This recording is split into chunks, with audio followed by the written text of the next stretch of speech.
Welcome, traveler. I don't know how you found your way here, whether it was curiosity, chance, or something quieter, like a whisper you couldn't quite place. But I'm glad you did. Before we begin, take a breath. Settle in. The world outside can wait a little while longer. You've arrived in a space made for stillness and story. A place where the wind carries memory and the sky remembers more than it lets on. I wonder how your day has been. Not just the parts you told others about, but the quiet parts. The ones that stayed with you. Were you rushing? Searching? Sitting in silence with a feeling you couldn't quite name? Wherever you've come from, and whatever weight you carry, it's welcome here. You don't need to explain, just rest. Let your thoughts untangle. Let the quiet wrap around you like a soft coat. And if you're listening in the dark or trying to fall asleep, know this: you're not alone. Tonight, we're walking a path through memory, choice, and the spaces in between. It starts with a pilot and a decision. One that changed everything. But we'll get there soon. For now, just listen. The sky has a story to tell. It was supposed to be a simple decision, up or down, go or don't go, but some choices never really leave you. There's a kind of silence that only comes after a life doesn't end the way it's supposed to. It's not peace, not exactly. It's something else, like a dull hum that lives behind the ribs, not loud but present, persistent, like rain that never fully stops. They still talk about him in the shadows of the hangar, the man who flew into the dark sky with his orders clear and his mind committed, and then turned back. His name was Captain Elias Marrow, and long before he wore that name like a burden, he wore it like a badge. He was steady, reliable, a man trusted with the hard missions, the ones you didn't return from, the kind that made you a memory before the ink on your orders had dried. It was during the war, but not the kind of war that fits into simple textbooks or clean dates. This was the sort of war that happened in forgotten corners of the world, beneath veils of secrecy, under rain-heavy skies, far from the headlines and medals. And on one such evening, with the storm moving in low over the coast and the air thick with salt and static, Captain Marrow was told to fly. He didn't ask questions, he never did. The coordinates were handed to him on a slip of paper. No return path, just a target, a time, and a cold nod from his superior. It was enough. He checked the fuel, ran his fingers along the fuselage of his aging aircraft, and whispered something that might have been a prayer, or just a thought. Then he climbed in. It was supposed to be his last flight. The engines groaned like old men in pain, coughing their way to life. The rain began as a mist and quickly thickened, tapping gently on the windshield like fingers trying to pull him back. But Captain Marrow didn't hesitate. He had flown in worse weather. He had flown through storms that shredded sky and metal alike. Still, something about this night was different. He lifted off into the black, leaving behind the dull glow of the hangar lights and the wet concrete below. The clouds swallowed him quickly. Visibility dropped to near nothing. Inside the cockpit, the world was a confined darkness, broken only by flickering instruments and the dim red hue of the interior lights. He thought of the target. A nameless outpost on a nameless stretch of land. His job was not to ask why, only to drop what he carried and turn to smoke in the sky, or not turn at all. But the voice came. Not on the radio, not in his headset. It was inside, somewhere deep and old. "You don't have to." That was all it said. He gripped the controls tighter. His mouth went dry. He shook his head, adjusting the pitch. "Focus," he muttered. "Stay the course." But the voice didn't leave. It came again, softer, almost mournful. "Turn back." And then, for the first time in his entire military career, Captain Elias Marrow disobeyed. He reached up with a trembling hand and flicked the switch. The plane banked left. The sea of clouds below mirrored the war inside him.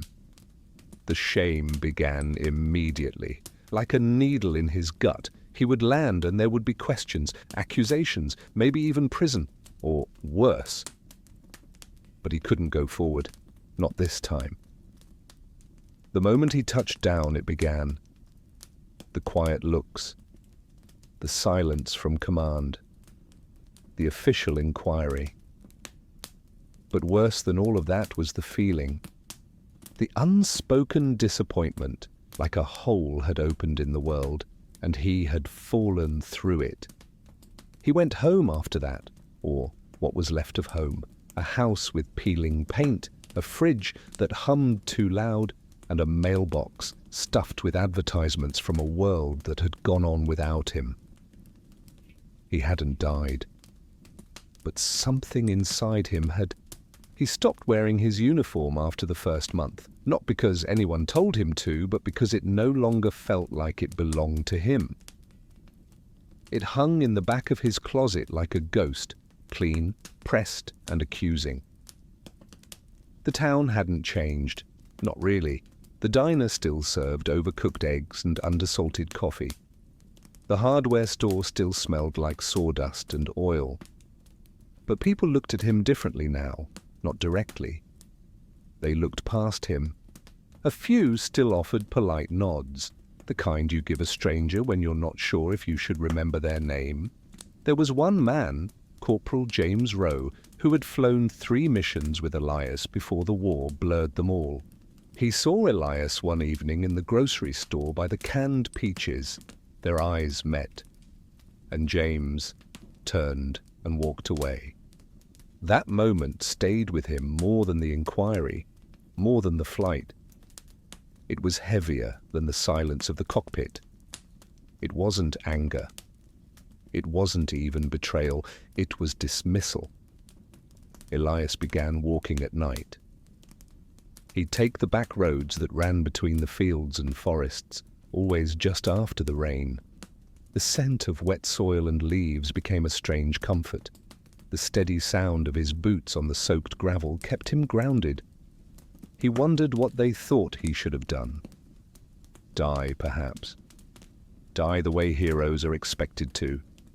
Burn for the cause. Disappear into glory. Be remembered. Instead, he lived. And now he haunted the very life he was supposed to cherish.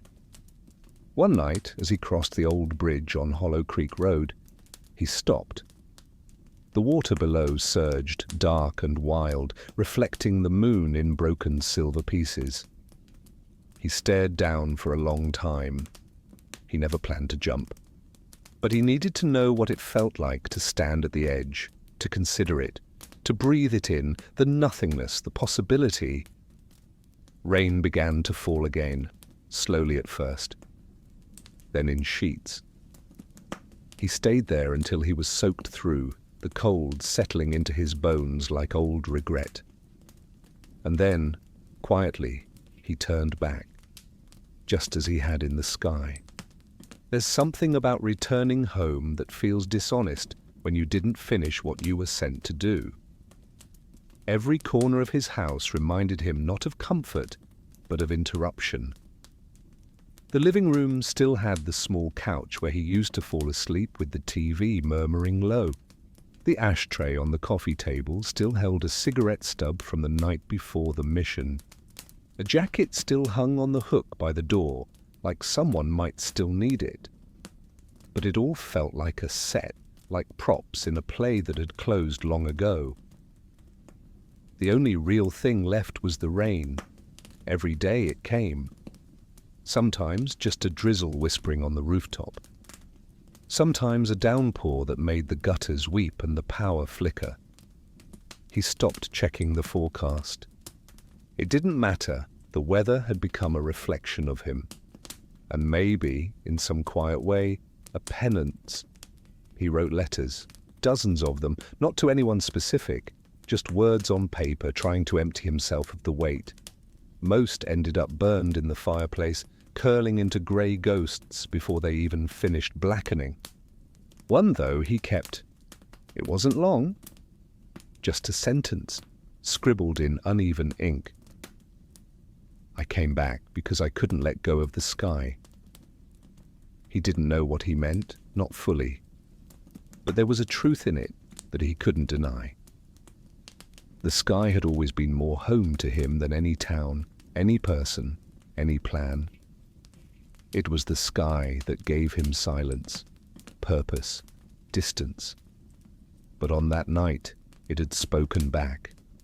The voice, soft and hollow, still echoed in his mind. Turn back. He sometimes wondered if it had been the voice of someone he'd failed, a fellow pilot, a younger version of himself, a ghost from a mission long ago. Or maybe it was the voice of the sky itself, lonely, tired, and finally unwilling to take another soul. He began keeping a journal, not for legacy, not for healing, just to remember. Each entry began the same way. The sky was grey again. The phone rang once that week, just once. It startled him. The shrillness of it cut through the slow hum of the fridge and the soft patter of rain like a scream in a chapel. He let it ring 3 times before picking up. Even then, he didn't speak right away, just listened. A breath on the other end, then a voice he hadn't heard in years. Eli? It was Francis. Francis, whose name still sat folded like a pressed leaf inside his memory. Francis, who used to trace her finger in slow circles across his palm when they'd sit together under the stars. Francis, who told him once, right before he shipped out, that some men don't come back whole, even if they come back breathing. I heard, she said softly, and not like a question. I thought maybe you shouldn't be alone. He wanted to say something meaningful, something poetic, but all that came out was, I still see the rain even when I close my eyes. She didn't laugh, didn't question it, just said, me too. They didn't talk long. She had a son now, a small place out near the edge of the county, a life that didn't need ghosts stepping into it. But her voice lingered after the call ended, like the last note of a lullaby. He sat by the window that night, journal in his lap, and wrote. Her voice is the only thing that's felt like sunlight in weeks. Outside, the rain returned, not a storm this time, but a soft curtain, gentle as breath. It tapped the glass in rhythms that almost resembled music. Not a song, a memory. The days began to melt into each other. He didn't mark time the way he used to. No calendars, no alarms. Just light and shadow, rain and pause, breath and stillness. He slept when the weight of the silence became too much. Ate when the hunger was louder than the guilt. The dreams came more often now. Not nightmares, not exactly amduig, but memories twisted just enough to leave him unsettled. In one dream, he was flying again, but the sky was empty. Not dark, not light, just absence. A sky without sky. A place where nothing existed except the sound of his own breath and the mechanical clicking of his own heart. And below, always below, a sea of grey clouds that reached endlessly in every direction. He would fly toward the coordinates, over and over, knowing full well what waited. And always, at the last moment, something inside him would whisper, No. He would wake up cold, not sweating, not afraid, just hollowed. He stopped answering the door, stopped going into town. The groceries he needed could be delivered, and the rest he didn't care about. The walls of his home became a kind of cocoon, not warm, but safe. A space where no one asked why he came back. The only sound was the rain, and the ticking of the old clock in the hallway, whose hands moved even when he felt like time had stopped. Every week or so, he would reread his journal entries. The sky was grey again. I came back because I couldn't let go of the sky. Her voice felt like sunlight in weeks of stone. Each line read like a confession. Not to anyone else, just to himself. A reckoning, a remembering.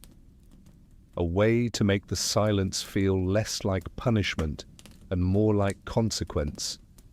One evening, when the rain had softened to a quiet mist and the wind had settled to stillness, Elias lit a candle. Not for light, the electricity still worked, but the flickering flame reminded him of something he couldn't name. Maybe it was control. Maybe it was fragility. Maybe it was just the human need to hold warmth even for a moment. He sat beside it on the floor, cross-legged like a child, and stared. The wax dripped slowly, his thoughts slower still. He thought about the mission again, not the paperwork, not the orders, but the moment, the split second when something inside him had said no, not screamed, not begged, just whispered, firmly, like a mother putting a hand on a child's shoulder. That whisper had saved his life. But had it also taken it? The guilt was no longer sharp. It had dulled into something heavier, like a stone he carried in his chest, not always painful, but always present, a weight that adjusted itself depending on the hour, the memory, the weather. Sometimes he wondered what would have happened if he had gone through with it. If he had flown into the coordinates, dropped the payload, and vanished into fire. Maybe his name would be engraved on a plaque somewhere. Maybe they'd say he was brave, loyal, honorable. Maybe he would have become a story that others told when they needed to feel strong. But now, he was none of those things. He was alive, but uncertain. Breathing, but forgotten. And maybe, in the quietest part of his soul, that felt fair. The candle burned low. He didn't blow it out. He let it fade. The wind picked up again around midnight. Not harsh, just steady. A reminder that the world outside his walls was still moving. Leaves scraped along the sidewalk. A distant dog barked once and fell silent. And inside, Elias lay on the couch, awake, eyes tracing cracks in the ceiling like constellations in reverse. He thought about the other pilots, the ones who didn't return. He remembered their laughter, the crude jokes before takeoff, the way they'd sit in a circle around the hangar heater, sharing stories that didn't matter but somehow always did. He remembered their faces more clearly than his own. They were frozen in youth, in courage, in unfinished sentences. He, on the other hand, had kept aging. His hands were different now, more brittle. His reflection looked like someone still waiting to be told what to do. But no one gave him orders anymore. He wondered if they would have understood. He doubted it, but not because they wouldn't have felt fear. No, they had all known fear. They had just decided to meet it head-on. And he had stepped aside. He didn't regret it. Not really. But he also didn't celebrate it. He existed in that quiet space between guilt and relief. A twilight of the soul. a place where shame didn't scream but whispered in every passing shadow. And the rain. The rain kept falling, as if the sky itself wept for those who were remembered with honor, and for those who weren't remembered at all. At 2:14 a.m., he wrote one final line in his journal for the night. "I'm not sure if I turned back, or if I just never really left." He closed the book, set it beside the flickering candle stub, and let the darkness have him just for a little while. The morning after the candle burned out, Elias didn't move from the couch. The rain had paused, not stopped, just gone somewhere else for a while. The silence it left behind felt strange, like the absence of a heartbeat in a room that once pulsed with sorrow. He opened his eyes slowly. The ceiling still cracked, still familiar. For a moment he imagined the cracks had grown overnight, as if the house itself had aged with him, trying to carry the burden of his unspoken thoughts. He sat up and listened. The clock ticked, the fridge hummed, outside the wind toyed with a loose shutter, but nothing else. No visitors, no engine sounds, no missions, no orders. He was completely, terrifyingly free, and he hated it. He boiled water and poured it over tea leaves, the same brand he'd been using for years. Bitter, weak. But it was a ritual, a way to ground himself in a world that no longer offered handholds. As he stood at the window, mug in hand, he thought about the hangar. Not just the structure, but the smell of it. The scent of oil, dust, leather gloves, and damp earth. The faint metallic tang that always lived in the air, like a warning. It had been home once, and now it was a place he couldn't return to. He hadn't been back there since the night he turned away from the sky, but it lived inside him. Every bolt, every echo, every footstep on the cold cement floor. They had reassigned the others after he left, dispersed, scattered like birds spooked by a shadow. None of them had written, none had called, none had asked why. But he knew they all had their answer already. Coward. That word had teeth. It gnawed at him in quiet moments. Not when he expected it, not during the bad dreams or the memories of the mission, but in the simple moments, when he dropped a spoon and flinched, when a door creaked and his heart raced, when he caught his own reflection and looked away too fast. He had survived. But survival comes with a debt, one that can't always be repaid with time. Elias took the tea to the porch. The boards creaked beneath his weight, and the air smelled of wet grass and old wood. A sparrow chirped somewhere nearby, a defiant sound in a world that had grown far too quiet. He sat, watched the sky, still grey, still holding its breath. He closed his eyes and tried to imagine the mission again from the outside. What would they have seen on radar? One blip heading into the void, then turning back. No enemy fire. No technical error. No excuse. Just fear or conscience. He wondered which was worse.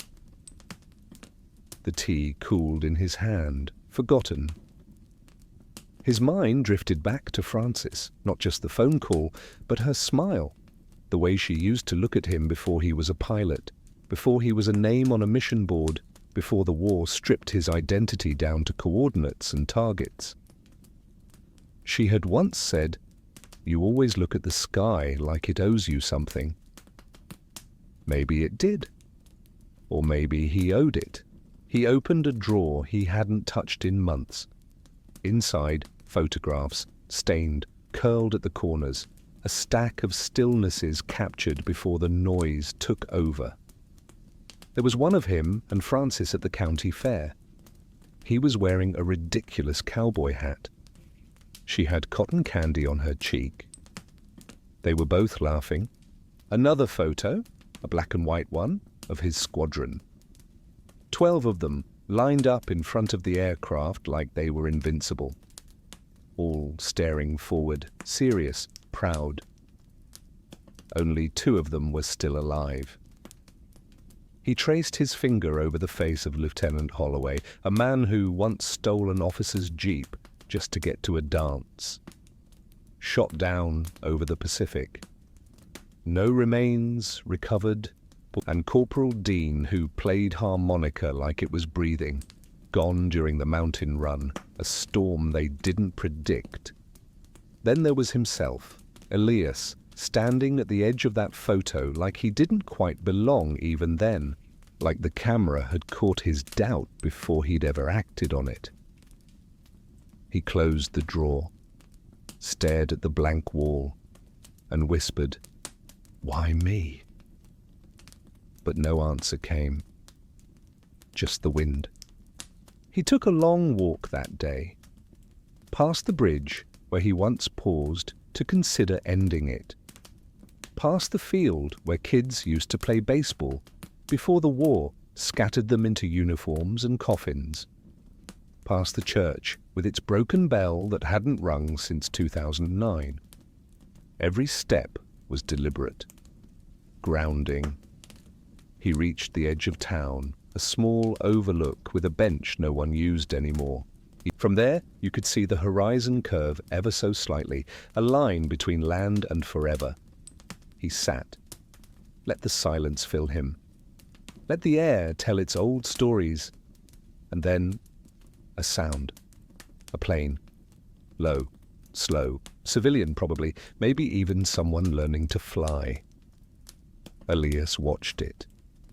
Followed its motion like a prayer. And for a moment, just a breath, he felt his hands twitch, as if still wrapped around the yoke, as if still part of that world. The plane disappeared behind clouds. Gone. He exhaled, and in that breath was a kind of surrender, not giving up. Just giving in to the fact that he was not a story of war. He was the silence after. It began again in the early morning, with the sky still colorless and the ground still damp. Elias Marrow sat at his kitchen table, the same table where he'd once mapped flight paths and memorized mission routes, only now he was tracing the wood grain with the edge of a spoon. There was no newspaper, no radio. Just the sound of the clock ticking in the hallway and the whisper of wind pressing against the thin windows. Time was not something he lived by anymore. It passed him like a slow train in the distance, always moving, never arriving. He didn't dream the night before. Or if he did, it was one of those dreams that vanished the moment you opened your eyes. But something stayed. A feeling, cold and persistent, like water in your boots that you couldn't shake out. Guilt, maybe. Or something older than guilt. Regret. Or worse, longing. There was something in the sky yesterday, a low-flying aircraft, too slow to be military, too purposeful to be lost. It reminded him of training runs, the kind where they'd fly just above the tree line and whisper over the landscape like ghosts. Seeing it now as a civilian, as a man in hiding, it had sent a jolt through his chest. Not fear, not nostalgia, just electricity. Something still alive. He found himself walking again that day.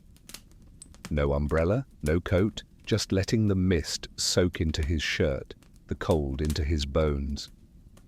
The fields looked the same, but he knew they weren't. Everything changes when you're not looking at it from above. Everything feels slower, heavier, closer. You can't escape the ground when your feet never leave it. He walked past the church again, the one with the shattered bell. Once that bell rang every Sunday at 9. Now it hung crooked, mute, like it too had given up on speaking. He remembered standing in that same spot before the war. Frances beside him, her hand in his, both of them listening to the clang and echo as if it meant something, as if it blessed what came next. Frances? He hadn't called her again. Not since that one strange, delicate call. There was nothing more to say, and everything left unsaid felt too big to fit into words. He had ruined what they were, not with betrayal, not with distance, but with silence. Silence had a weight to it, and he had carried it long before he ever turned back from that sky. He found a bench near the edge of the woods, beneath a crooked willow tree that seemed to lean just slightly toward the earth, as if mourning something. He sat there until the wind picked up, until his shirt clung to his skin, and even then he didn't move. He wanted to feel it. The full weight of the weather, the rain, the chill, the world. He was tired of hiding from it. When he got back home, night had already begun its quiet descent. The clouds had thickened, and the sky had turned a bruised violet grey. He lit another candle. He didn't like electric lights anymore. They were too harsh, too modern, too real. The flame flickered as he opened his journal. There was a sound in the sky today. I remembered what it felt like to rise. He paused, then wrote, "I'm not sure I ever really landed." He found himself looking for old flight logs the next morning, buried in a box in the attic, beneath layers of dust and the scent of old cardboard. The logs were yellowed, the ink faded, but his handwriting was still there. Tight, precise, controlled. Coordinates, wind speed, mission codes. He flipped through them slowly, like reading someone else's diary.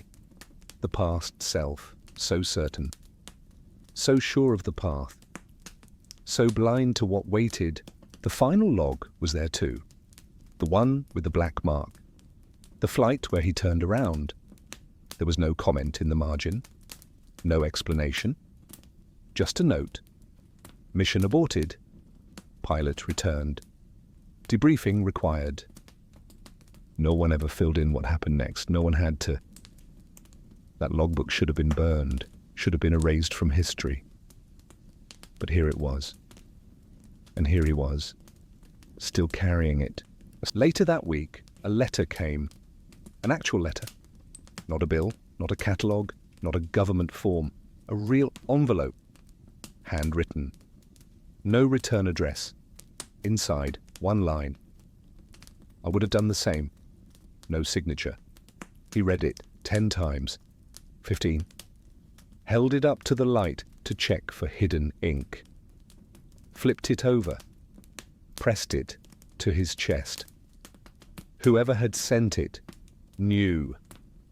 Knew what he had done. Knew what it cost. Maybe it was someone from the old squadron. Maybe it was a mistake. Maybe it was the sky itself, writing back.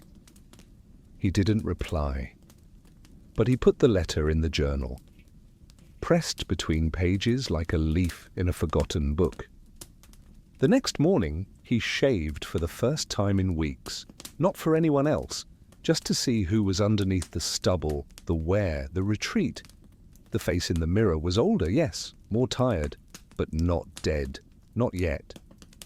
He found the old jacket, the bomber one, with the name stitched above the left pocket, and slipped it on. It still fit. He walked into town. Heads turned, eyes widened. No one said anything, but they saw him. For the first time in months, they saw him. He sat at the diner, ordered black coffee. The waitress, a girl named Ellie, who couldn't have been more than 20, brought it over with shaking hands. "Captain Marrow, right?" He nodded once. She swallowed.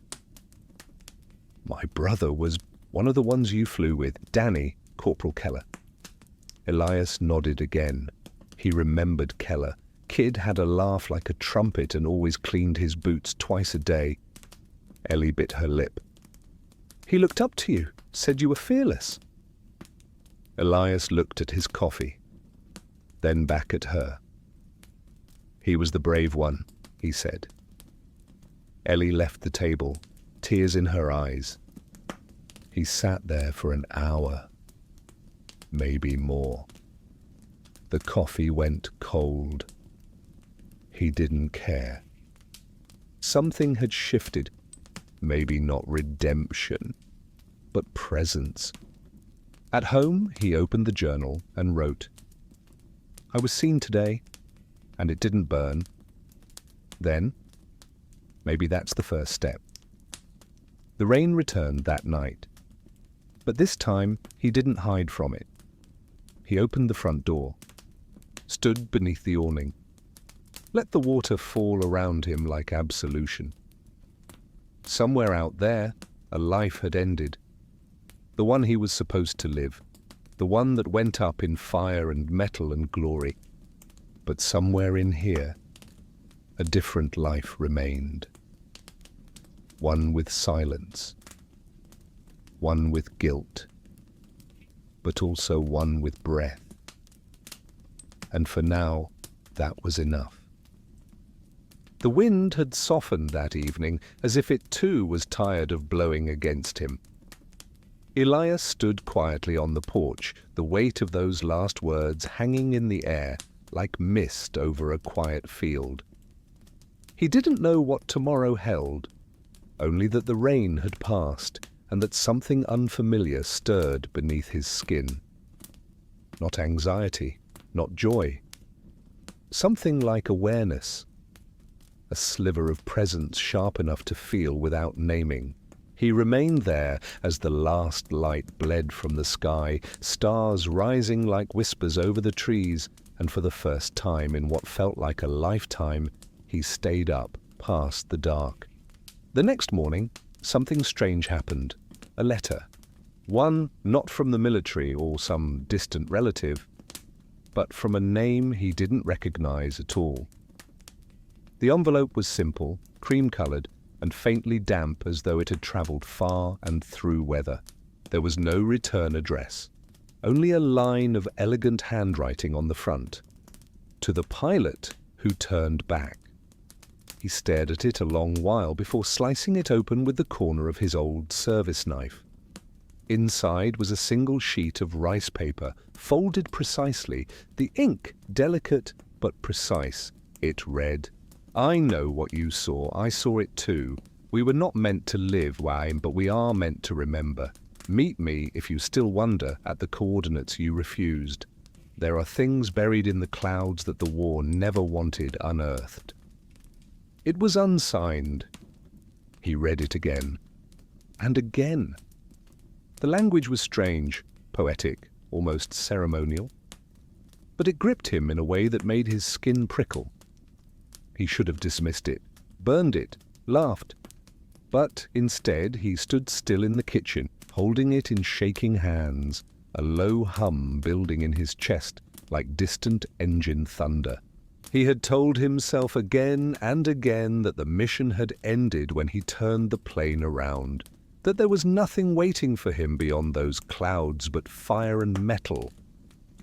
But what if that wasn't true? What if the real mission had only begun the moment he chose to live? He didn't sleep that night. He spent the hours before dawn digging through his old flight maps, the smell of paper and ink flooding his senses. There it was, the grid. 512 south-southeast. A place with no name. A place scrubbed from official records. The same place he had nearly vanished into. He packed nothing, only his journal and the letter. He left before the sun had fully risen, the sky a bruised lavender streaked with yellow. His steps were slow, but his intent was steady. He didn't drive. He walked. Miles of road unfurled beneath his boots, the rhythm of footsteps syncing with the quiet chant rising in his chest. Remember, remember, remember. The terrain grew stranger as he approached the edge of the grid. Hills rolled into valleys shaped like forgotten craters. Trees bowed toward him in silence. Even the birds were cautious. When he reached the rise that overlooked the coordinates, he expected emptiness, but instead he found it. A structure, half buried, like a hangar fused with earth. A monument built by hands that knew they would not be remembered. He stepped forward and the door opened on its own. The metal door groaned open with a breath that sounded too much like a sigh, as if the structure itself had been holding it in for years, waiting for someone to return. Elias stepped inside slowly, blinking against the sudden shift in light. The air was dry, unmoving, thick with the scent of oxidized steel, soil, and something older, like books that had never been read. The walls around him curved slightly inward, ribbed with pipes and panels covered in rust. It was not military in design, not quite. It was something in between, industrial, but intimate. A bunker, maybe, or a vault. The floor under his boots echoed with each step, the sound carrying too far, suggesting a vastness hidden just beyond view. There were no lights. But the hallway glowed faintly with blue-white strips embedded in the ceiling, like veins under pale skin. He walked for what felt like minutes or hours. Time had always behaved differently in spaces built for secrets. Then he saw her. She was standing in a wide chamber at the hallway's end, mid-50s, Japanese, tall, with a short grey bob and a calmness that didn't seem learned but inherent, like she had never panicked a day in her life. She wore no uniform, only a wool coat and gloves. Behind her, a desk cluttered with maps, flight logs, and sealed black folders. On the wall, a screen displayed shifting data in a language he couldn't immediately read. "You came," she said, not as a greeting, but as confirmation. Elias stopped a few paces from her. "What is this?" "A memory," she replied. "One the war buried. One you almost became." He furrowed his brow. His hands flexed slightly, empty. "I don't understand." "You're not meant to," she said gently. "Not yet. Sit." He didn't. But he stayed. The woman walked to the desk and lifted a folder.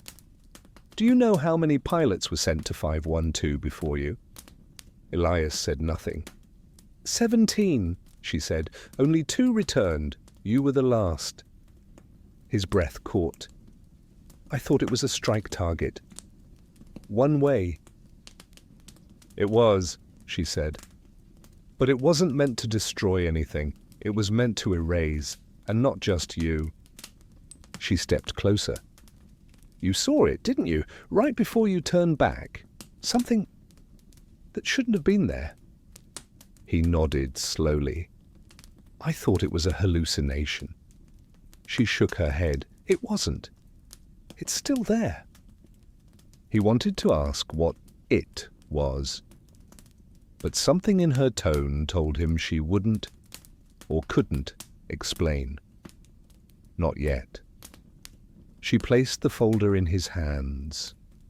Inside, photos, grainy, tilted, taken from the air. The same location from different angles, but each photo showed something changing. A structure that wasn't the same shape twice. A shadow that shifted direction even under consistent light. A building, or a machine, that didn't want to be seen. "I was supposed to fly into that?" he asked, voice low. You were supposed to disappear into it, she said. But you didn't. You turned back. And that makes you one of the only people left who might understand it. Understand what? She pointed toward the far wall, where a second door opened, and behind it, another aircraft. But this one wasn't rusted. It gleamed like bone, smooth, seamless, without seams or rivets, a single body crafted from something that looked like metal and silk at once, and painted on the side, under a layer of dust, a familiar insignia. His own. I don't, he whispered. She didn't interrupt. She waited. Is this mine? It will be, she said. I'm not a pilot anymore.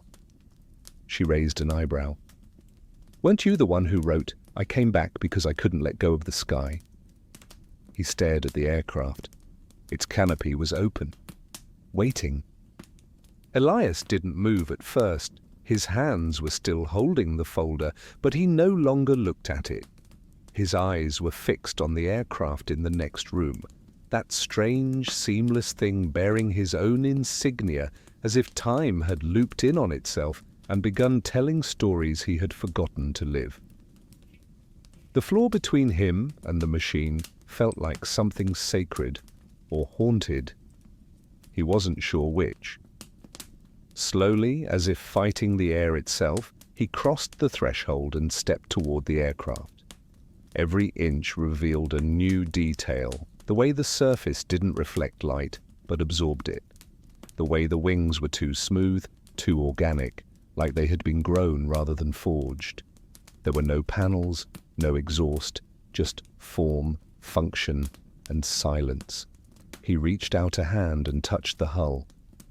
It was warm, not from engines, but from something deeper, like the heat of an animal sleeping beneath the skin. It felt alive. He stepped back. Where did this come from? He asked without looking away. It was built with data from your aborted mission, the woman said. Telemetry, instincts, biofeedback. The shape it took was yours. That makes no sense. Neither does surviving an event designed to erase you, but here we are. Elias turned to face her. Why me? She folded her arms. Because the others flew into oblivion. You turned back. You resisted the program that makes you a deviation. He frowned. Program? Her eyes flicked toward the machine. Every war has experiments, but some aren't weapons. Some are filters, designed to remove those who ask questions before they become inconvenient. The room felt colder now. Elias's breath hitched. Are you saying they wanted me to vanish? I'm saying they built a sky that eats its own pilots. He staggered back a step. And this plane, this thing, it was built to go further than you did, to go in and come back out. Why tell me now? Because no one else can fly it. He laughed, but there was no humor in it. I'm done flying. You said that before, and yet you're here. She let the words settle. Then she turned and left him alone with the machine. Elias stood still for a long time, the silence pressing on him like gravity. Eventually he climbed the small ladder to the cockpit. It hissed open without a sound. The seat wasn't like any he'd known. It molded to his body, responded to pressure. He sat down, and something inside the aircraft seemed to hum. Not a sound, but a vibration in the bones. The canopy closed. Darkness swallowed him. Then the interior lit softly. No buttons, no switches. Only a single interface, a glowing arc pulsing beneath his fingertips. He didn't touch it, but the machine did. Memories flooded the cockpit. Not visual, but emotional. Every doubt, every decision. The moment he turned the plane. The silence afterward. The face of the boy in the grocery store. Francis on the motel bed smiling like it mattered. The machine wasn't reading his mind, it was holding it. And in that moment, Elias understood this wasn't a plane, it was a reckoning. He climbed out, walked back into the hallway. The woman was waiting. I can't, he said. I made peace with walking all day. She nodded, but didn't look surprised. Then take this, she said, handing him a small black cylinder. It's a recorder. If you ever want to talk to the sky again, really talk, it'll listen. He took it, heavy in the hand, too light to be a threat. Why are you helping me? He asked. Because I turned back too, she said, but I turned back on the people who made this place, and I need to know that someone else remembers. He looked down at the device, then at her. What happens if I do fly again? She smiled softly. Then maybe you'll finally see what was waiting for you. Elias left the bunker before dusk. He didn't speak the entire walk home, but that night he sat in his attic and held the recorder to his lips. And for the first time in years, he told the sky a secret, not because he needed to confess, but because it was finally listening. He began recording every night, not structured reports, not diary entries, but fragmented memories that surfaced without warning, things he'd buried, things he thought he'd forgotten. The sky didn't respond. Of course it didn't. But the act of speaking into the black recorder felt like laying bricks in a path that led somewhere beyond silence. He talked about the dreams, the ones where he flew backward through time, through smoke and flame, and saw the faces of the men he once trained with, only they didn't blame him anymore. He talked about Francis and how he sometimes couldn't remember the exact color of her eyes. He talked about the feeling of stillness that came right before a decision, and how no training ever really prepared you for that second when everything hangs on the blade of breath. He talked until the recorder ran out of space. Then he erased it and started again. It wasn't for history, it was for him. Or maybe it was for whatever built the machine. Maybe it was listening after all. Weeks passed. The rain returned, then left again. He began walking farther, once to the old flight tower outside town, rusted through, overrun with weeds, the comms antenna leaning like a tired scarecrow. He climbed to the top and sat with his legs over the side, staring at the land that had once looked so small from the cockpit. It felt different now, grounded, heavy, real. He reached into his coat and pulled out the recorder, pressed it once, let it hum, and said, "I'm not afraid anymore, I'm just unfinished."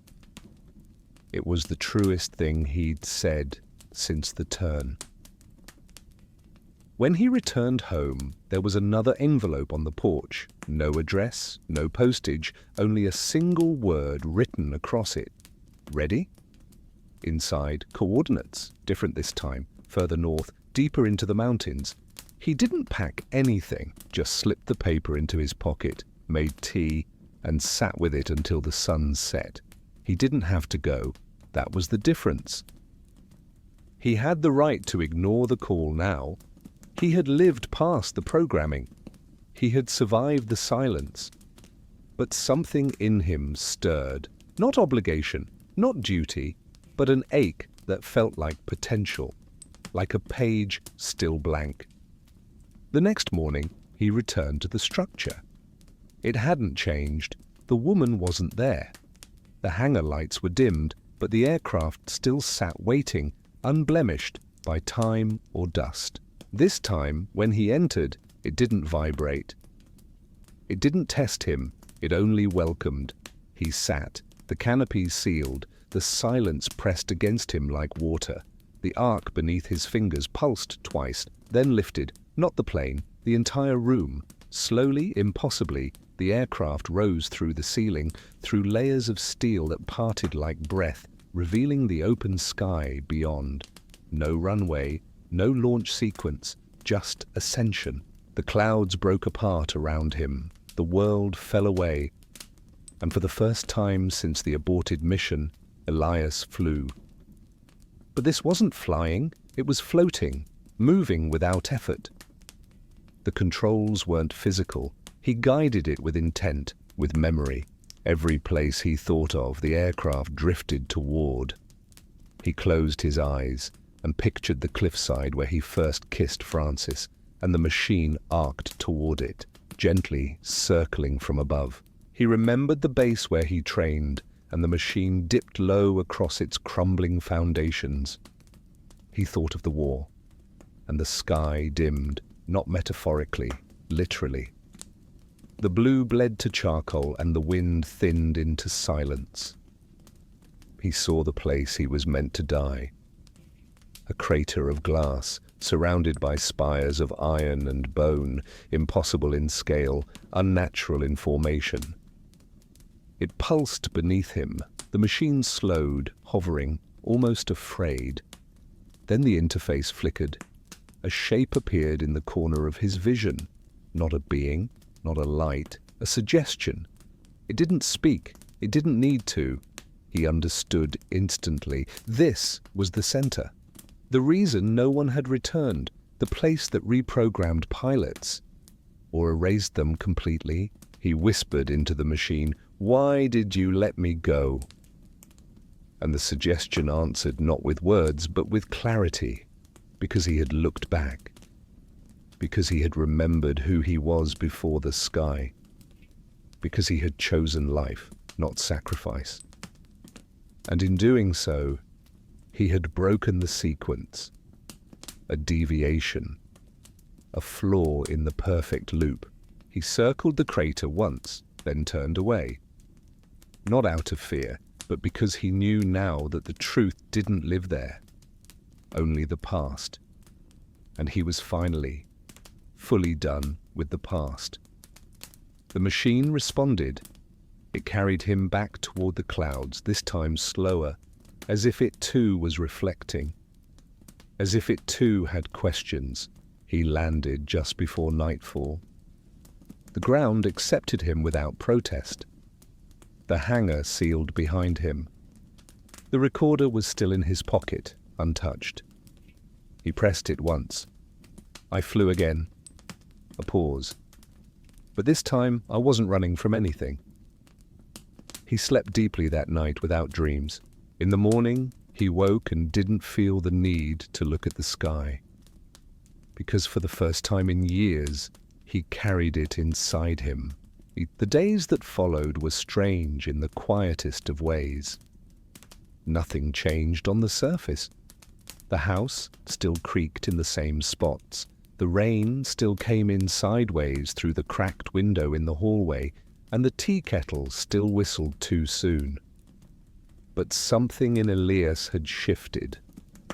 Not dramatically, not with ceremony or revelation, but like the turning of a tide, so slow you didn't notice it until the sand beneath your feet was no longer wet. He found himself watching less, observing less. Instead of sitting on the porch, staring into the sky, he walked. Not to escape, but to inhabit. He walked the perimeter of the lake to the east, his boots slipping on mossy stones. He visited the old mill, long since abandoned, where the rusting gears still groaned on windy days. He even returned to the barber shop, not because he needed a trim, but because he wanted to sit in the same space as other people again. The old man was there, same chipped mug, same distant gaze. They didn't speak. They never did. But Elias sat beside him, and that was enough. At night, he listened to the recorder. Not to himself, but to the quiet between his own words. There was something there. Some texture he hadn't noticed before. Like the silence wasn't empty, but full of something waiting to be named. He wondered if the machine had heard it too, in that strange hush between questions. He thought of the crater, not with fear, but with curiosity. It hadn't scared him, not really. It had unsettled him in a different way, the way a mirror might if it showed not your face, but your regrets. He thought of the suggestion, that flickering presence in the corner of his vision. What had it meant? Was it alive? Artificial? Or something else entirely? Something in between, like the aircraft itself. One morning, a knock came at the door. It had been months since anyone had bothered. He opened it, expecting another envelope. Instead, it was the woman. No coat this time, no gloves. She looked thinner, tired, but focused. In her hand was a key. Long, old-fashioned brass, with a broken loop at the end.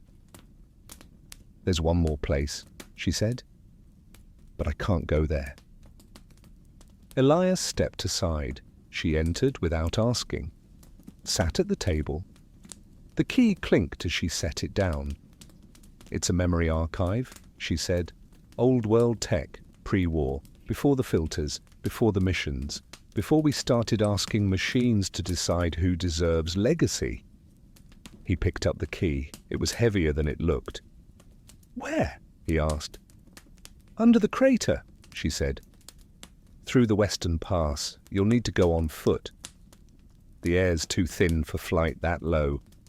He poured tea. She didn't drink. "Why now?" he asked. She leaned back in the chair, her eyes hollow. "Because you're the only one who came back and didn't forget why he turned." He nodded once. "And if I go?" She didn't answer.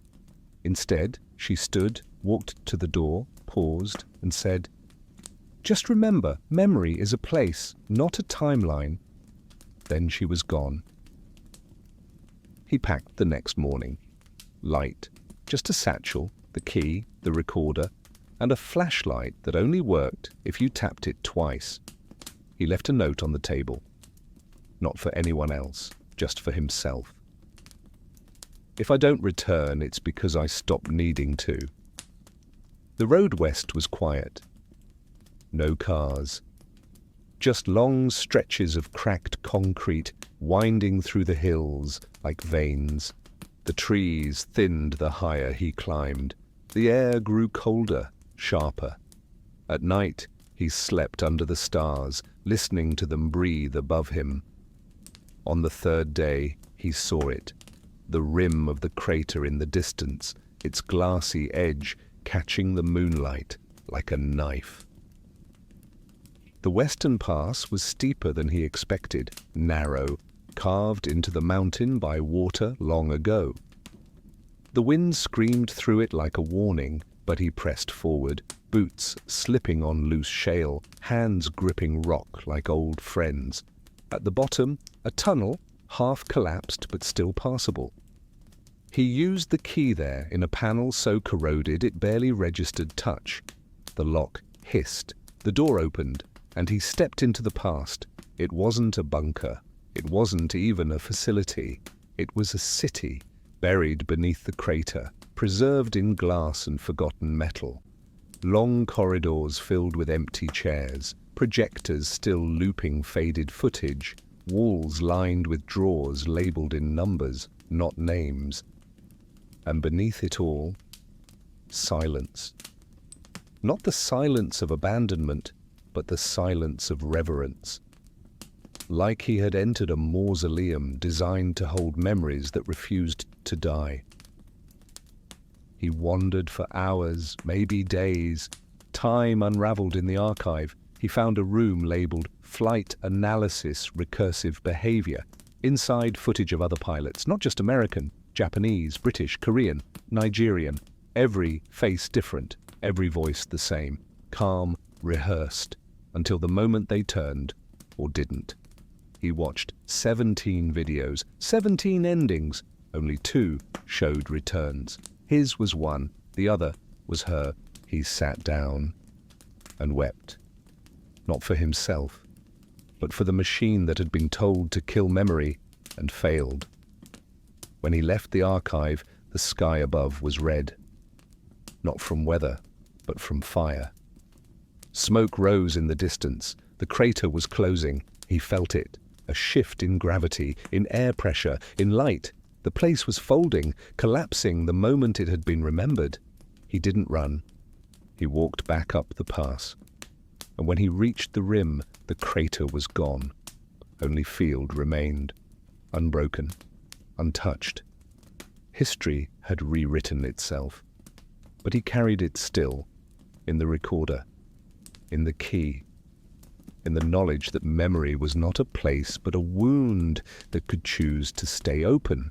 When he returned home, the house was still there, dustier, quieter, but still his.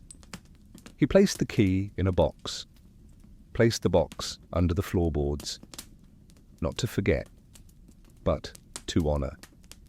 Then he lit a candle and began recording again. He didn't leave the house for several days after returning, not because he was afraid, but because he needed to hold everything still. Movement might disrupt it, shake loose something fragile in the newly reorganized silence of his thoughts. The recorder sat on the table, unplayed. The key remained buried, sealed in the floorboards like a relic he hoped the earth might forget. Outside, the world remained indifferent. The wind still came from the west in the evenings, the birds still sang before the rain, the town still moved through its routines with the blind faith of the undisturbed. But inside Elias, something was changing. He no longer flinched at his own reflection in the mirror, no longer paused when looking at old photos, no longer felt like an intruder in the life he was supposed to have died before inhabiting. There was no peace, not exactly, but there was placement, as if some piece of him had clicked into position at last. The third night after his return, the sky pulsed. Not with lightning, not with storm, but with something else. A low, wide shimmer that spread across the clouds like a ripple under skin. Elias stepped onto the porch barefoot. The air smelled wrong, too clean, like it had been filtered or remade. Above, the stars blinked out one by one, not fading, but vanishing in a sequence. He held his breath. Somewhere far off, deep within the trees beyond the edge of town, a light flickered. Green, then gold, then gone.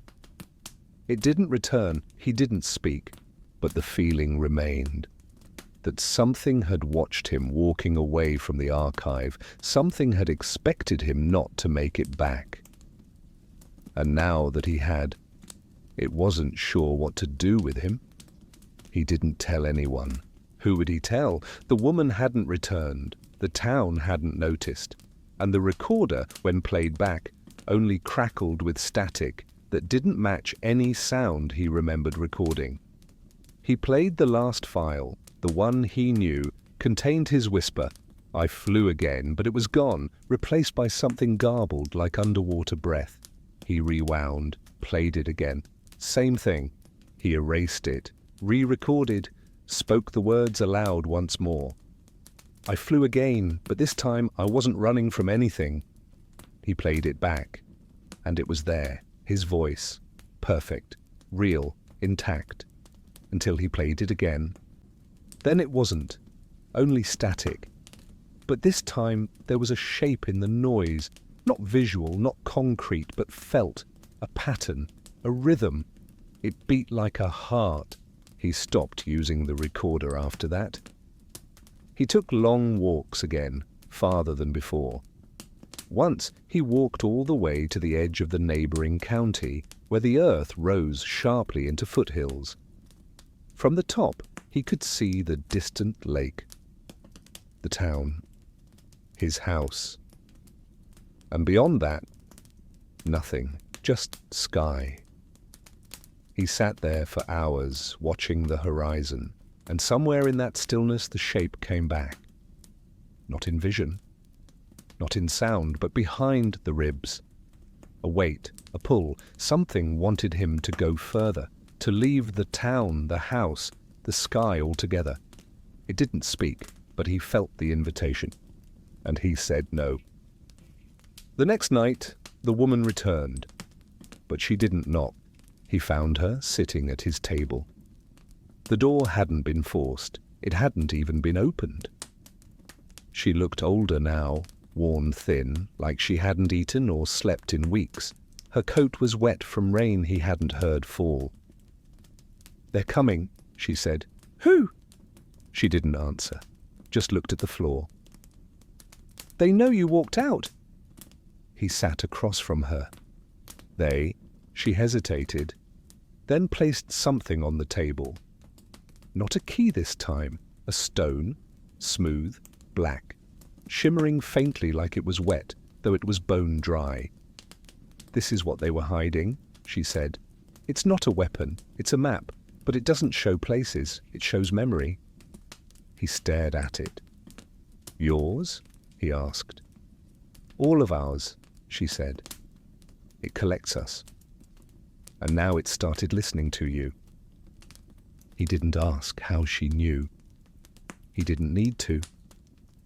She slid the stone across the table. He didn't touch it. "You need to leave," she said. "I just got back." She leaned forward. "They're not going to kill you. They're going to rewrite you. And when they're done, you won't even remember you ever turned back." He closed his eyes. The house felt smaller suddenly, tighter. "Where would I go?" he asked. She stood. "The place you've been avoiding, the one past the sky." He opened his mouth, but she was already gone. Not walked out, just gone. The next day, he packed again. This time, not for walking. He went to the airstrip. The old one, the one no one used. And the machine was there, waiting, still perfect, still whole, still not rusted, not even dusty, as if time didn't touch it. He didn't ask who kept it that way. He didn't ask how it got there. He climbed in. The canopy closed, and this time it didn't just rise, it vanished. No wind, no lift. Just 1 second of existence and the next, gone. The sky bent inward, the stars folded, and he was somewhere else. Not space, not dream, a place made of memory and regret, where thoughts had shape and sound, and all the things he'd buried came walking toward him. It did not feel like movement, and yet the world shifted. Elias blinked once, slowly, and found that the cockpit was no longer solid around him. The glass and panels had disappeared, or maybe they had dissolved into the air, and now he was suspended in a space that did not obey the rules he knew. He stood on nothing, and yet his feet were grounded. The horizon stretched in every direction, though there was no light source, no sun, no moon, only a soft, dim glow like memory refracted through a fogged window. There was no sound, but there was presence. He felt it before he saw anything, like walking into a room and knowing someone had just left, or sensing eyes in the dark. This was not a place. It was a condition, and it had been waiting for him. Shapes coalesced at the edges of his vision. Not bodies, not quite, but impressions, men in uniforms that changed each time he blinked. One moment old-world leather, the next pale synthetic suits, stitched with thread so fine it looked like circuitry. They were all watching him, not with hostility, but with recognition. Each gaze held the same question. "Why are you still here?" Elias said nothing.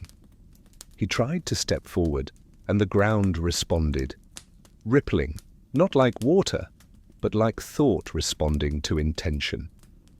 With each step, the impressions around him shifted. Some vanished, some drew closer. One began to speak. The voice was his own. "You remember too much." Elias stopped walking. "Or not enough," he replied. The voice echoed, not off walls, but off himself. The space changed. It was a room now, familiar. A briefing room from the academy. A whiteboard, still smudged with dry erase markers, metal chairs in a circle, sunlight leaking through blinds drawn halfway, a water bottle left on a desk, sweating onto a manila folder. Elias had been in this room before, but not like this. He stepped closer to the whiteboard and read the faded ink. "You are the weapon and the shield." Below it, scribbled hastily, "Do not turn back." A man sat in the corner. His face was turned away, but Elias recognized the posture, that slight slouch, the left foot tapping once every few seconds, the tilt of the head like he was always listening for a sound no one else could hear. It was himself, younger, maybe 5 years, maybe 15, clean-shaven, uniform crisp, eyes fixed on a point no one else could see. Elias didn't move, he didn't speak, but the younger version did. "I thought turning back would be the end." Older Elias swallowed. Younger Elias continued. But it wasn't. It was the door, yeah. Image flickered. The room dissolved. Now he was on the runway, standing next to the original jet. The one from the aborted mission, paint still chipped, number half worn on the tail. The sky was sickly grey, wind sharp. The roar of distant engines vibrated the concrete. A voice called from behind. "You were supposed to be next." Elias turned. A woman stood there. Not the same one who had brought him the key. This one wore No insignia. Her coat was long, her hair cropped tight, eyes pale and unblinking. But you refused. "I didn't refuse," Elias said quietly. "I chose." Same thing to them. She walked closer, and now he saw her face was blurred at the edges, like a dream you try to hold on to after waking. Her voice, too, was inconsistent, as if passing through several mouths before reaching his ears. "They built the sky to forget," she said. "But you made it remember." "I didn't mean to." "No one ever does, that's why it works." He looked up at the plane. "Why am I here? Because the system is fraying, and it wants to know why its net didn't catch you." The ground split. Not violently, it simply unfolded like paper being peeled back to reveal layers beneath, and there it was again, the crater, but not as before. This time it was filled with towers, with light, with movement. It wasn't a ruin, was alive. Thousands of figures moved within it, shadows made of memory and decision, flickering with every step Elias took. They didn't look at him, they didn't speak, but they all wore the same insignia. His. He stepped into the air and was gently lowered to the base of the nearest spire. It was not built. It had grown, vines of wire, root-like beams of glass and steel, all pulsing softly like breath. They, "Remember you?" the blurred woman said. "Who?" "The parts of yourself you abandoned." he stepped into the tower. Inside it was warm, not in temperature, but in memory. The walls showed scenes, not videos, not images, but full memories, as if they were happening again. One showed him in flight, eyes narrowed, breathing measured. Another showed him in the motel, watching Francis sleep, wondering how long he could pretend the world would allow a future. Another showed him in the cockpit, the moment before the turn, finger hovering over the switch. But the memory changed. He didn't turn, he went forward. The plane shook, the light grew white hot, and then nothing. The screen went black. Alternate. Path, the woman said. That's what they do. They catalogue every potential version of you. He looked away. This isn't real. It is, she replied. It's just not linear. What do they want? She hesitated. Then, they want to understand why you resisted programming. He shook his head. I didn't resist, I remembered. And that's exactly what broke them. The tower began to dim. The memories faded. Only one remained. A small child, standing in a backyard, hand outstretched toward a toy plane stuck in a tree. Elias stared. I forgot about that. That's the first time you ever wanted to fly. And the first time I cried when I couldn't. He closed his eyes. When you forget the child, she said, the sky owns you. He opened them again, and the tower was gone. He was standing in a wide field, alone.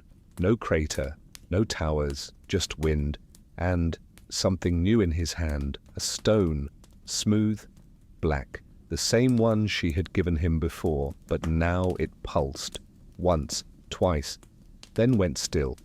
He heard her voice one last time, from everywhere and nowhere, the sky is yours again.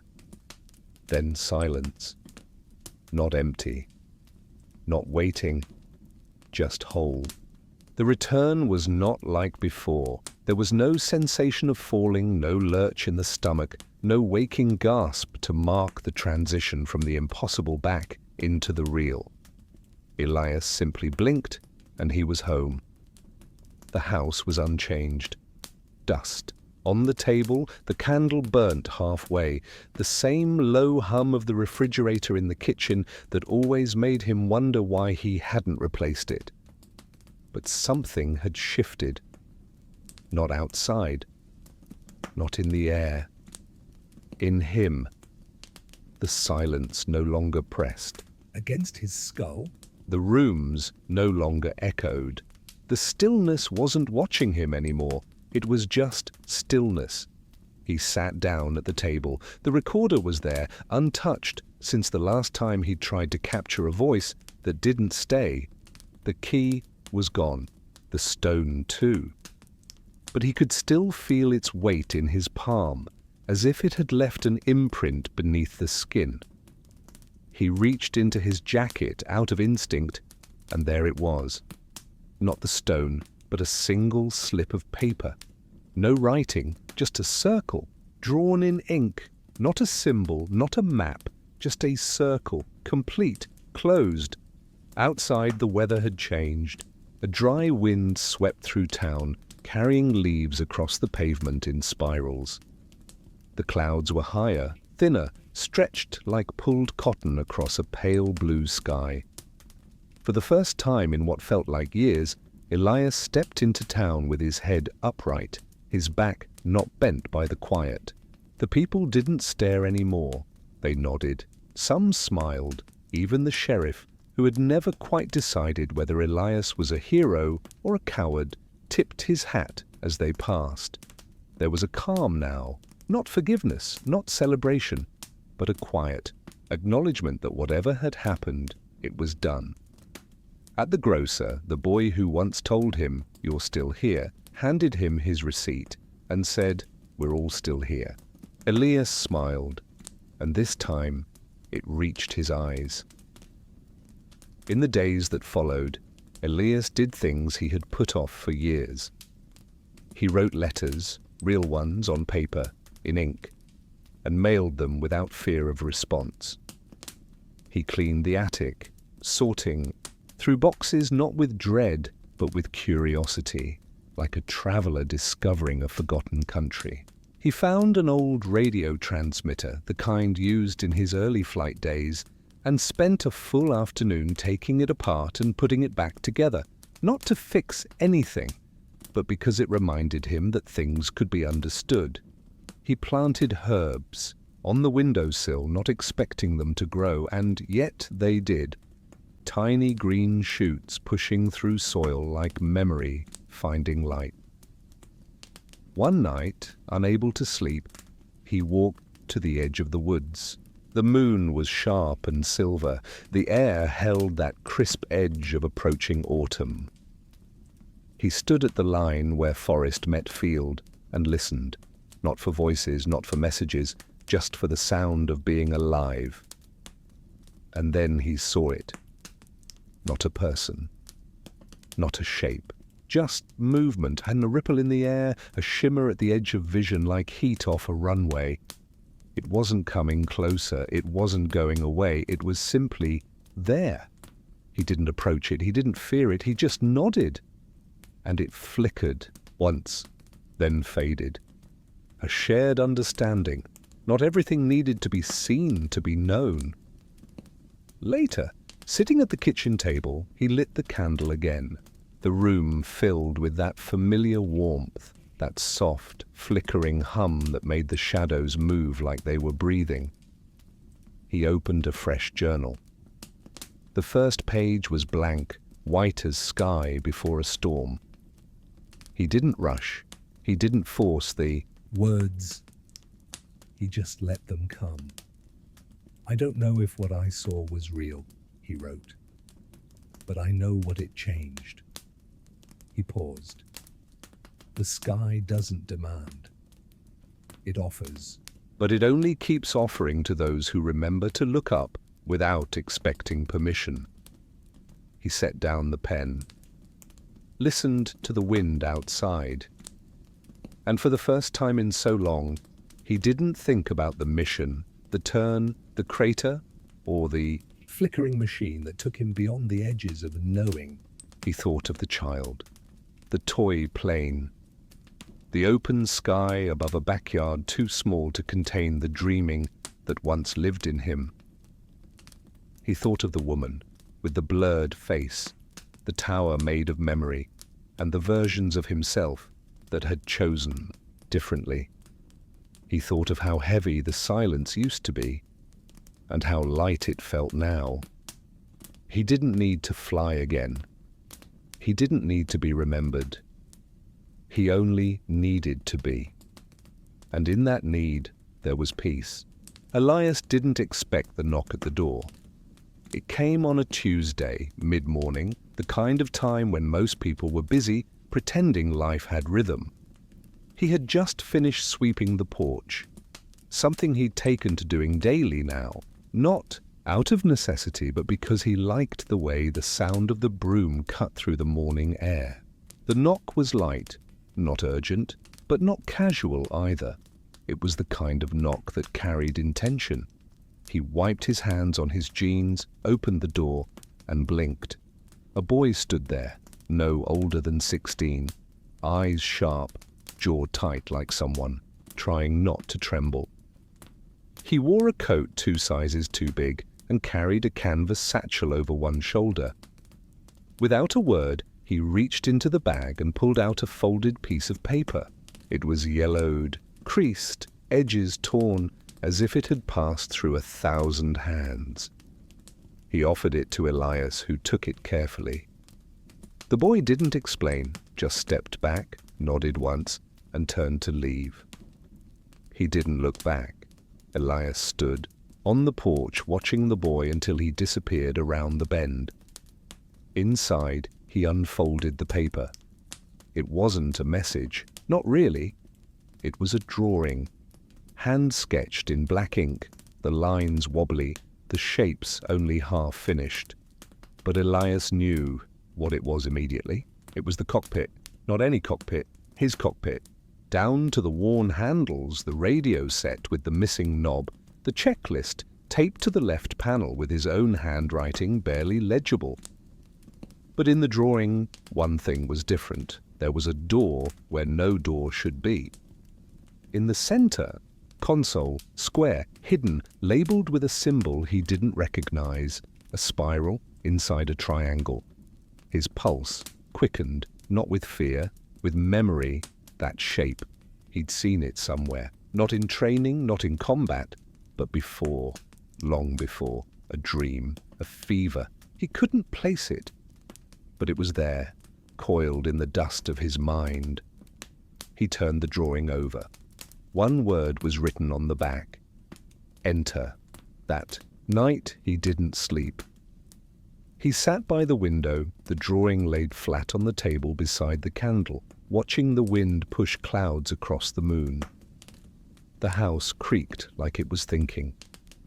The kind of night where time dripped slow, stretching. Seconds into entire lifetimes. He tried to rationalize it. Maybe the boy was part of something larger, a test, a message, a trick. But none of that felt right. It wasn't external, it was recognition. The same way one recognizes a voice they haven't heard in decades, but still know instinctively. That drawing was meant for him. Or rather, it came from him. From some version of himself he hadn't met yet. At dawn, he returned to the hangar. He wasn't sure what he expected to find. Maybe that the aircraft would be gone, the entire structure reclaimed by moss and rust.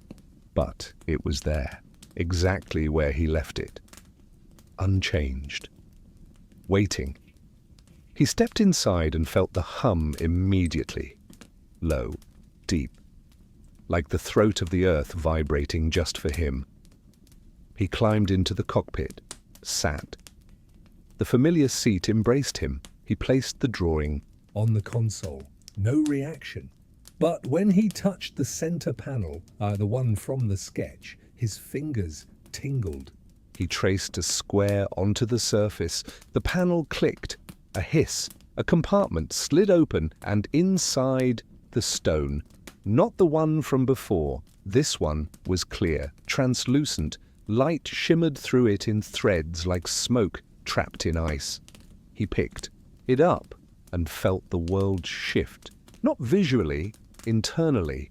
Like something in his mind had rotated, unlocked a hinge that had never been used. He closed his eyes, saw a hallway, long, curved, made of metal and memory. At the end, a single light. Not bright, not blinding, but steady. He opened his eyes. The cockpit was gone. He was in the hallway. It felt real. Cold air. Metal beneath his feet. The sound of his breathing loud against the silence. He walked. The light grew closer, not by distance, but by presence, as if the hallway moved with him. At the end, a door, no handle, just a circle etched into its surface, identical to the symbol the boy had drawn.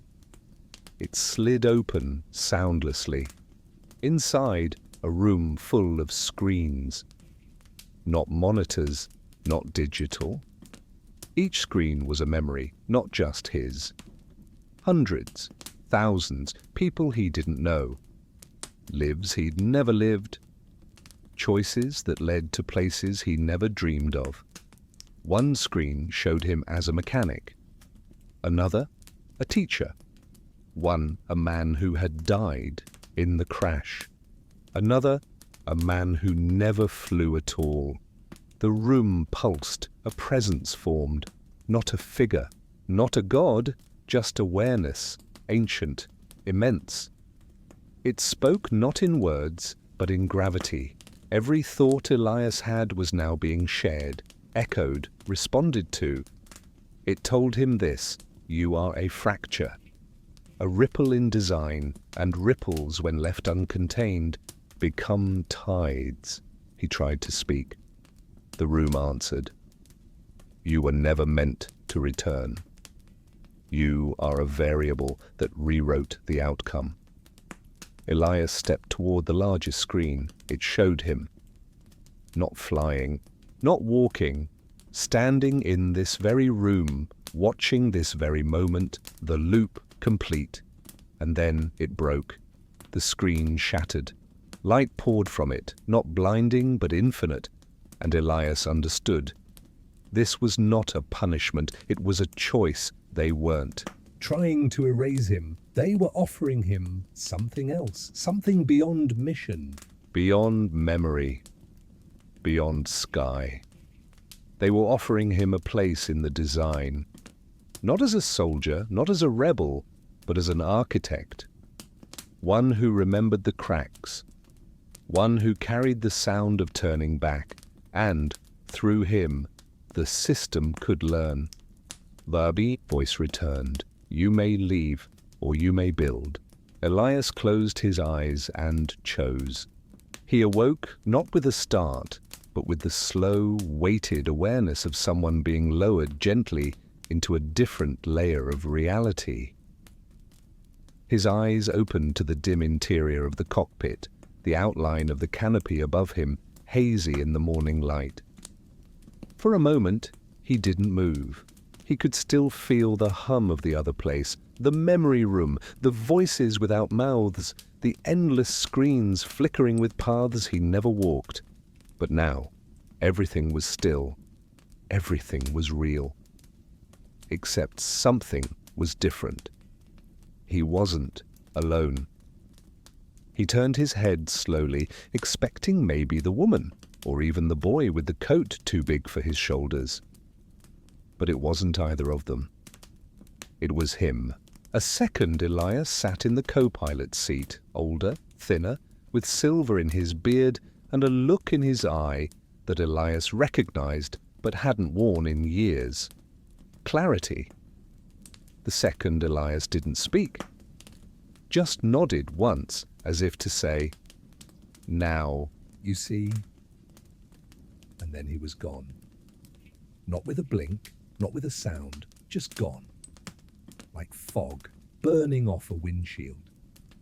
Elias climbed out of the cockpit and stepped into the hangar. The light felt warmer, the walls felt wider.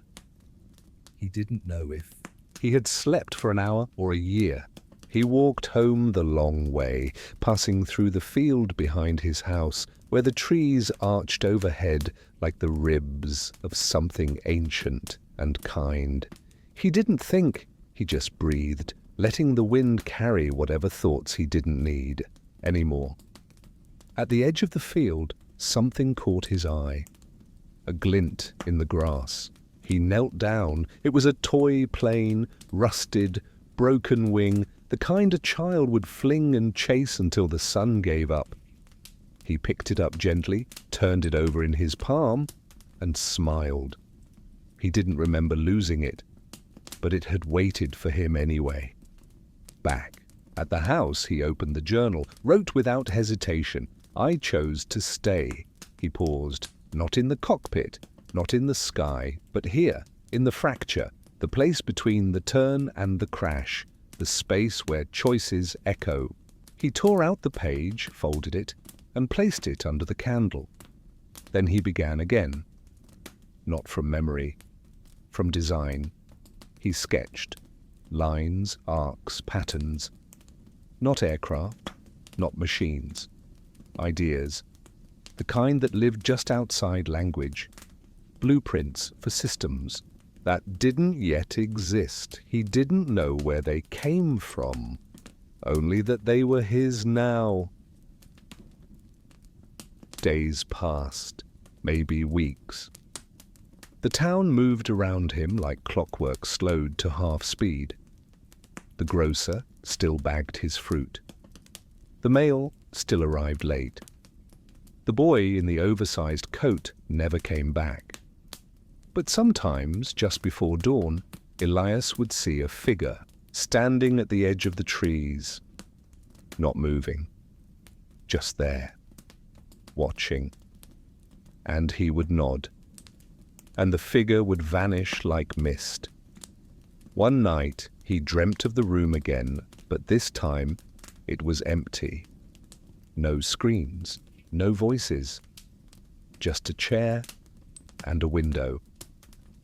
He sat, looked through the glass and saw the earth, vast, curved, painted with storms and cities and memories. He watched it turn, and for the first time he felt no pull to leave it, only a deep human ache to understand it. The dream faded slowly, like smoke curling through sunrise. He woke with a single sentence in his mind. "I am not the pilot.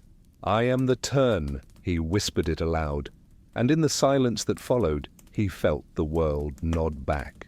The final message came without ceremony. It wasn't delivered by courier or wrapped in a symbol or carried by a boy in a too large coat. It arrived quietly, slipped between junk mail and grocery coupons, as if it belonged there. A letter-sized envelope, no return address, no seal, just his name written in neat block letters that looked like they had been printed by a hand that didn't shake. Elias stared at it for an hour before opening it. Not out of fear, out of reverence, like the moment before slicing open a time capsule, unsure whether the contents would bring clarity or loss. Inside, a single photograph, faded at the corners, the color slightly washed, but the image unmistakably sharp. It was him, in the cockpit, but not from any moment he remembered. He looked older in the photo, not the way a person ages from years, but the way something transforms through knowing. There was something behind his eyes, a recognition, a peace, and the caption, scrawled lightly beneath the image, the version, that stayed. There was no note, no name, but he didn't need one. Whoever sent it hadn't sent it as a reminder. It was permission. A quiet confirmation that the path he had taken, the path he was still forging, with each quiet morning and handwritten thought, had not vanished into obscurity. It had weight. It left ripples. It mattered. He set the photo on the mantel beside the worn photograph of his old flight crew. Side by side, they made no sense to anyone else. But to Elias, they were the same picture. One of what was, one of what could have been, and both of what truly was. Spring stretched its fingers through the valley. The trees shed their stark winter forms and dressed again in green. The sky stayed blue longer. The air warmed just enough to keep the windows open in the afternoons.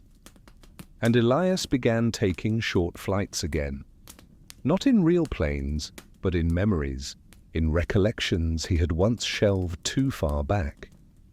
He remembered his mother's voice calling him in from the field, the cold sweetness of metal from the first aircraft he touched, the way Frances had once pressed her palm to his chest and said, "You don't know how loud your heart is when you're quiet."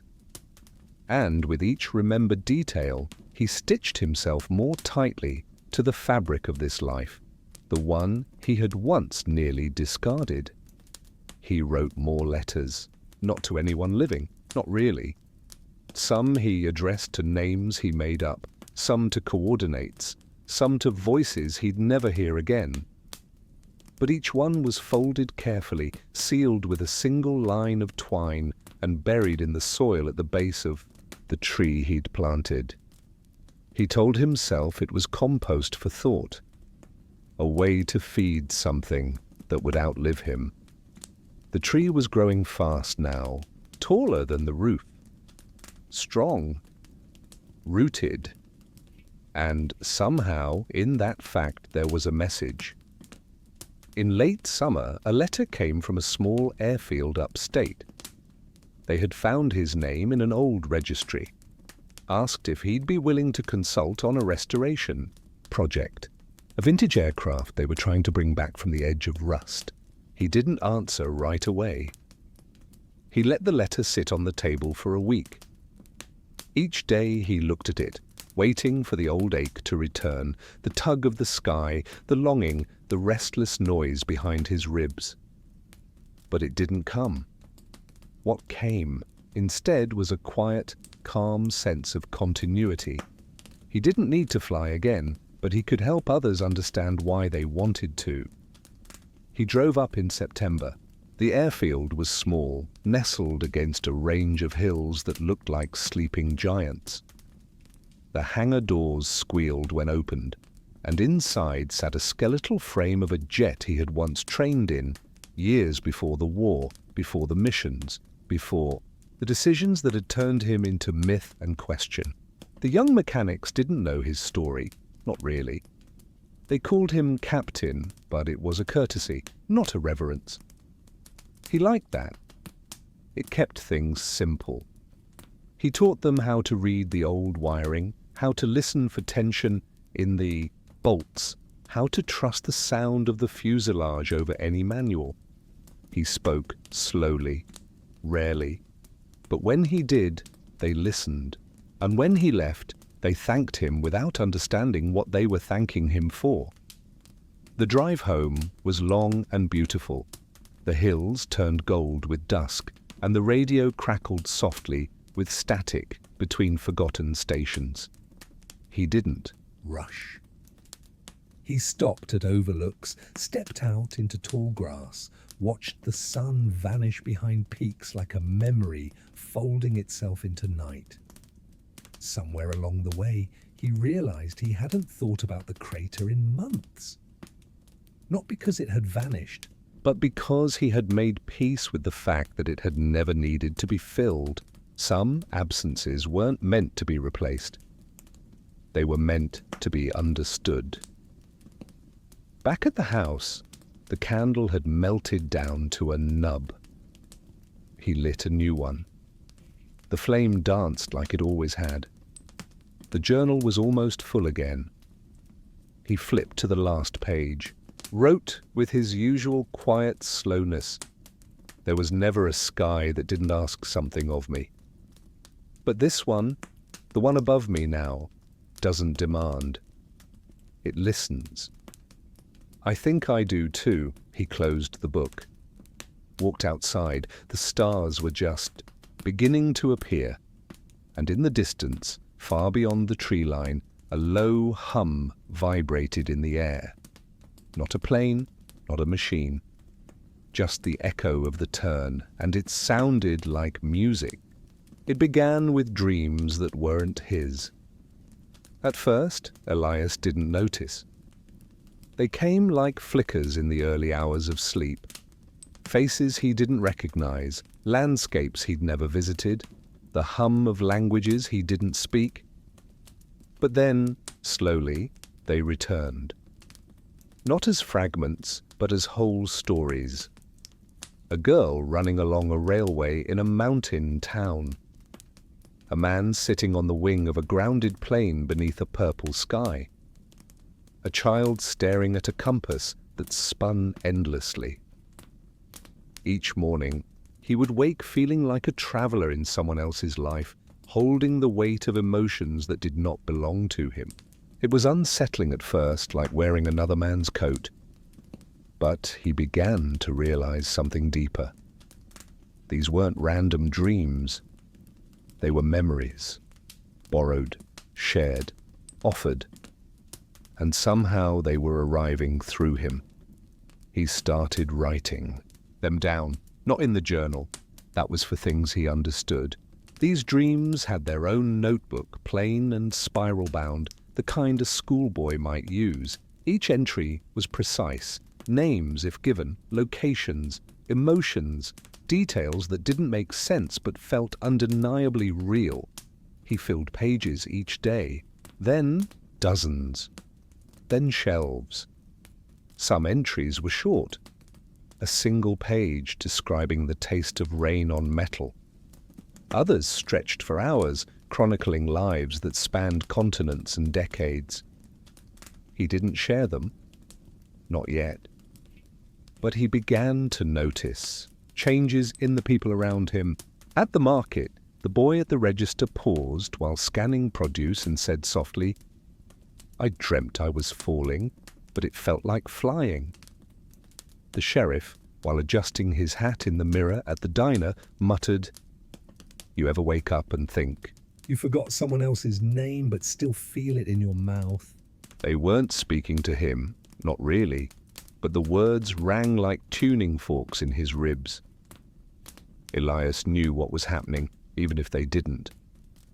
Whatever door had opened for him hadn't closed. The tree in his yard grew faster than it should have. By autumn it stood nearly 2 stories tall, its leaves a deep, smoky green with veins that shimmered faintly silver in moonlight. He never spoke to it, but he began to leave things at its base. Pebbles from the river, a strip of cloth from his old flight jacket, pages from the notebook rolled and tied. He didn't know why, only that it felt like part of a conversation he hadn't realized he was having. And then, one morning, he found something left for him. Not by wind, not by accident. Nestled between the roots was a folded envelope. Inside, a strip of film. He held it to the window. It showed a hanger. Not his, a different one, larger, older, with numbers stenciled across the door. 019. And standing in front of it, a group of people, all facing away, all looking up. The feeling returned, that tilt, that internal rotation, like gears shifting behind his eyes. The dreams that night came heavier. He saw through the eyes of a woman in a desert bunker, holding a tablet made of light. A soldier on a train watching ash fall like snow. A boy building wings from paper and string and jumping off. A roof with joy, not fear. And then he saw himself. Not the man he was. Not even the man who turned back. A version of himself who had never flown, who had never touched a cockpit, who had instead become a cartographer, mapping cities that no longer existed. That version had kind eyes, a limp, and wore a necklace. Made from a single stone. Clear, cold, filled with smoke. The next morning, he went to town. Not for supplies, just to see. He walked the streets slowly, making eye contact, listening. At the post office, a woman sorting envelopes said aloud, "I had a dream I walked through my own childhood home, but the furniture belonged to strangers." The librarian paused while shelving books and whispered, "Isn't it strange when your reflection blinks before you do?" At the hardware store, the radio played a song he'd never heard, but the lyrics made his fingers tremble. Every sky you leave behind is one you still must answer to. It was spreading. Whatever had begun behind that cockpit panel, whatever lived, in the crack between memory and possibility, was unfolding across the seams of the world, quietly, curiously, like mist. He began walking at night, through fields, along forgotten roads. Sometimes past the old radio tower that hadn't worked. In decades, he didn't carry a light, he didn't need one. The stars were enough, and they seemed brighter now, more deliberate. Like constellations had realigned slightly to spell something only the heart could read. He found himself drawn again and again to the old airstrip. Not the one near his house, the one from the photograph, marked 019. It didn't exist on any map. But each night in his dreams, it got closer. And one morning, he awoke, knowing exactly where it was. Not directionally, not by road. He just knew. He packed a small bag, left the door unlocked. No note, no reason to explain what couldn't be explained. The drive took 4 hours, or maybe more. He didn't check the time, just followed the feeling. When he arrived, the sun was low behind clouds, casting long shadows across the broken tarmac. And there it was, Hangar 019, weather-worn, surrounded by trees, as if it had been placed in the world not by construction, but by decision. He stepped out of the car. The silence was immediate, not oppressive, not empty, just waiting. He walked to the hangar door. It opened before he touched it. Inside, a single aircraft sat beneath beams of filtered light, sleek, unfamiliar. Its design was impossible, curved in places that should not curve, glowing faintly along seams where rivets should have been. It looked both ancient and unborn. He approached slowly. The air around it felt charged, as if every atom were choosing to stay exactly where it was. He ran his hand along its side, warm, not metal, not any material he recognized. And then a voice, not from outside, not from inside, from within. It said, simply, "You're not late." He closed his eyes and stepped in. The moment he stepped into the vessel, sound folded in on itself. There was no door, just the suggestion of an entry that closed behind him like the breath of a sleeping animal. Inside, the walls curved seamlessly, every edge smoothed by some design philosophy that seemed more organic than manufactured. It didn't feel like a cockpit. There were no controls, no switches, no dashboard. Only a single chair in the center, not bolted to the floor, but floating slightly above it, swaying gently like it was suspended on thought alone. Elias stood still, waiting to be overwhelmed by fear or awe or logic. But none came. Only stillness. He sat in the chair. The moment his body settled, the room responded. Soft light bloomed across the walls. Not illumination, but memory. Moving. Images appeared all around him, not projected, present. Each one a version of himself. Hundreds, thousands, they were him, and not him. Some wore uniforms, others wore scars, some were laughing.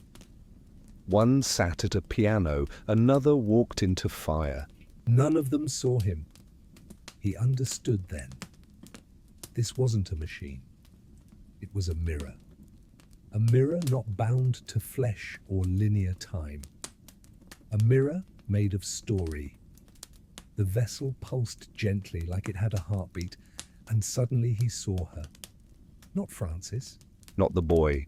Not the officer who came to ask about his eyes. Someone else. A woman he'd never met, but somehow remembered. She stood inside a library made of glass, her fingertips pressed against pages that turned without touch, and she was humming. A song he'd only ever dreamed. The image vanished.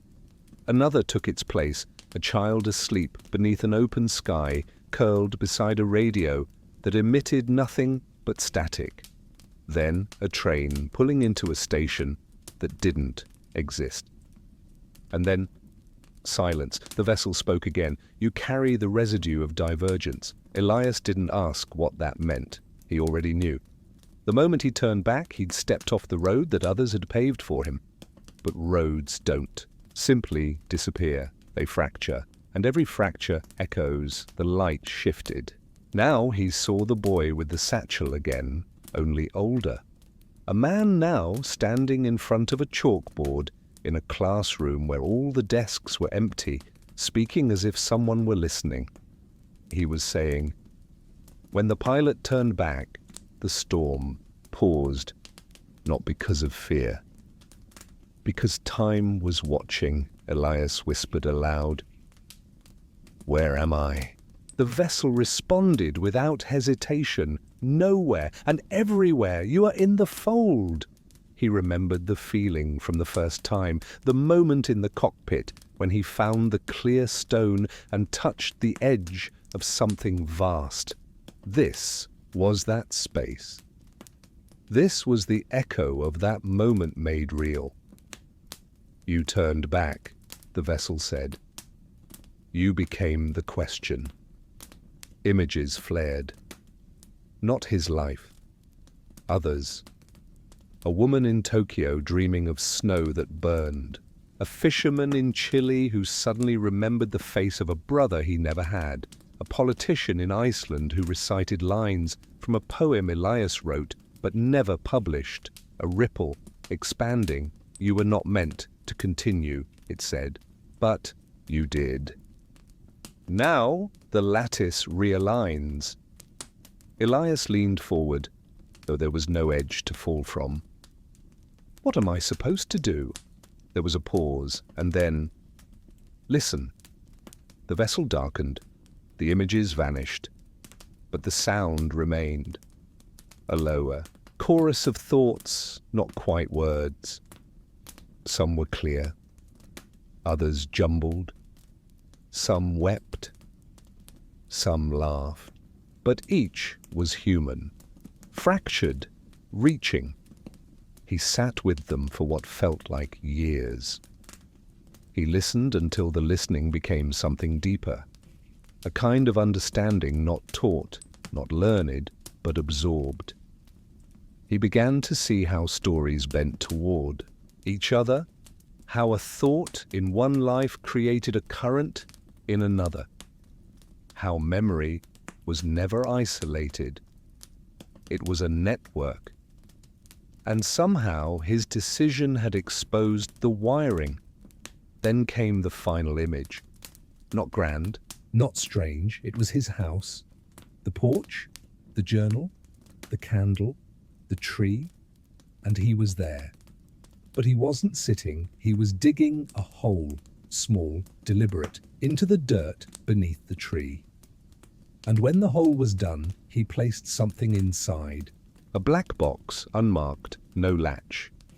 He covered it, stood up, looked at the sky. Then the image faded, and the chair beneath him began to descend. The vessel had nothing more to show, but it had something to give. The floor opened. He was lowered into light, and when his boots touched grass, he was standing once again beneath the stars, at home, in his yard. The tree stood taller than before. He walked up the steps, opened the door. Inside, everything was as he left it, except for the box on the table, black, unmarked. No latch. He didn't open it. He didn't need to. He knew what was inside. The next day, he buried it beneath the tree, let the roots claim it, let the earth fold it into itself. He didn't write about it. He didn't speak of it. But he watched the tree each day, knowing that one day, maybe in a year, maybe in 1,000, someone else would find it, and the turn would begin again. The days after the burial passed in quiet waves, not uneventful, only unhurried. Time seemed to stretch and fold around Elias now, less like a line and more like a fabric. He stopped checking the clock, stopped counting the days. He let the seasons move around him as they pleased. The tree grew higher still, branches reaching not just upward, but outward, like it was trying to hold something that couldn't be seen. Birds nested there now. In the mornings, their songs felt different, as if they were mimicking something older, a rhythm buried under the soil long before Elias had walked across it. He listened, always listening now. Not just to the air or the wind or the creak of the house as it settled into its own bones, but to the small, impossible sounds tucked inside the silence. A click behind a thought, a whisper inside a sigh. He was no longer afraid of the voices, even when they weren't his. He didn't question when a memory arrived that belonged to a woman he'd never met, or a man who hadn't been born yet. He simply wrote them down, logged them in the spiral notebook, and buried the most persistent ones in tiny capsules around the roots of the tree. It had become a habit, a ritual, a conversation between future and past with no need for language. Strangers began arriving, though they didn't call themselves that. They came in pairs or alone, sometimes by accident. Lost hikers, wandering cyclists, a postal worker claiming a misrouted parcel. They always came with excuses, but Elias recognized the pattern. Each one lingered too long, looked at the tree too often, asked questions that sounded ordinary but carried undertones of déjà vu. One man, older, soft-spoken, stood on the porch, holding an old map and said, "I don't remember drawing this trail, but it led me here." A woman in her 30s, eyes red from crying, told Elias, "I woke up yesterday and felt like someone had died, but I couldn't remember who. Then I started driving. A child, maybe 9, wandered up the hill alone and simply said, 'You're the one who didn't finish.'" They didn't stay. None of them ever did. But each one left something behind. A page torn from a journal, a feather dipped in ink, a stone with a single number etched into it. Elias kept them all in a wooden box beside the fire. Not labeled. Not organized, just there. Like evidence from a life that wasn't linear anymore. One night, the wind returned, colder than before, laced with something metallic. A scent, a sound, a tension. Elias knew it immediately. It was the sky, trying To speak again, not the storm. not the roaring kind of call that once filled cockpits with panic. This was subtler, more curious, like the sky was learning how to whisper. He stepped outside, looked up. The stars were wrong. Not missing, rearranged. A new constellation. Had formed, a curve like a question mark, tilted to the south. He didn't know its name, but he felt its weight. That night, he dreamt of the vessel again, but this time it was grounded, empty, surrounded by tall grass. Inside, the chair was gone, and in its place sat the black box he had buried, open, now humming softly, light pouring from within like mist. He approached it, looked inside, and saw not himself, not memories, but paths, branching out in every direction, each one glowing faintly, moving, alive. He reached in, his hand passed through. He felt not cold or heat, but recognition. The sensation of finally walking into a room that had always waited for him. When he woke, the notebook was open on the table. A page written in ink he didn't remember using. It said, "Some doors open from both sides." He folded the page, added it to the box by the fire, then began preparing. Not for flight, not for departure, for arrival. He wasn't leaving. Something, or someone, was coming. The signs increased. More strangers, more dreams. The tree began shedding its leaves, not with the season, but with intent. Each fallen leaf held a faint print, like a fingerprint made of ash. The wind carried voices again, not always words, sometimes only tones. But the message was the same. The story is reaching back. One morning, a figure appeared at the edge of the field. Elias knew him. Not from this life, from the memory room, the boy with the coat. Older now, solid, real. He said nothing, just approached. Sat beside Elias on the porch. Watched the sky. After a long while, he said, "The turn didn't end the story. It began one." Elias nodded. They said nothing else. But when the boy left, Elias found a scrap of paper beneath the chair. It read, "The pilot didn't refuse the mission. He found a better one. That night, the vessel returned, not from the sky, from within. It didn't land, it emerged, not as metal, but as light and thought, rising from the space between the tree's roots and the memories buried there. It hovered in silence, waiting, not demanding, inviting." Elias didn't hesitate. He stood, stepped into the glow, and the world folded, not away, but inward. He was not leaving Earth. He was entering it. Its memory, its pattern, its code. The vessel welcomed him with warmth. The chair returned. The voices quieted.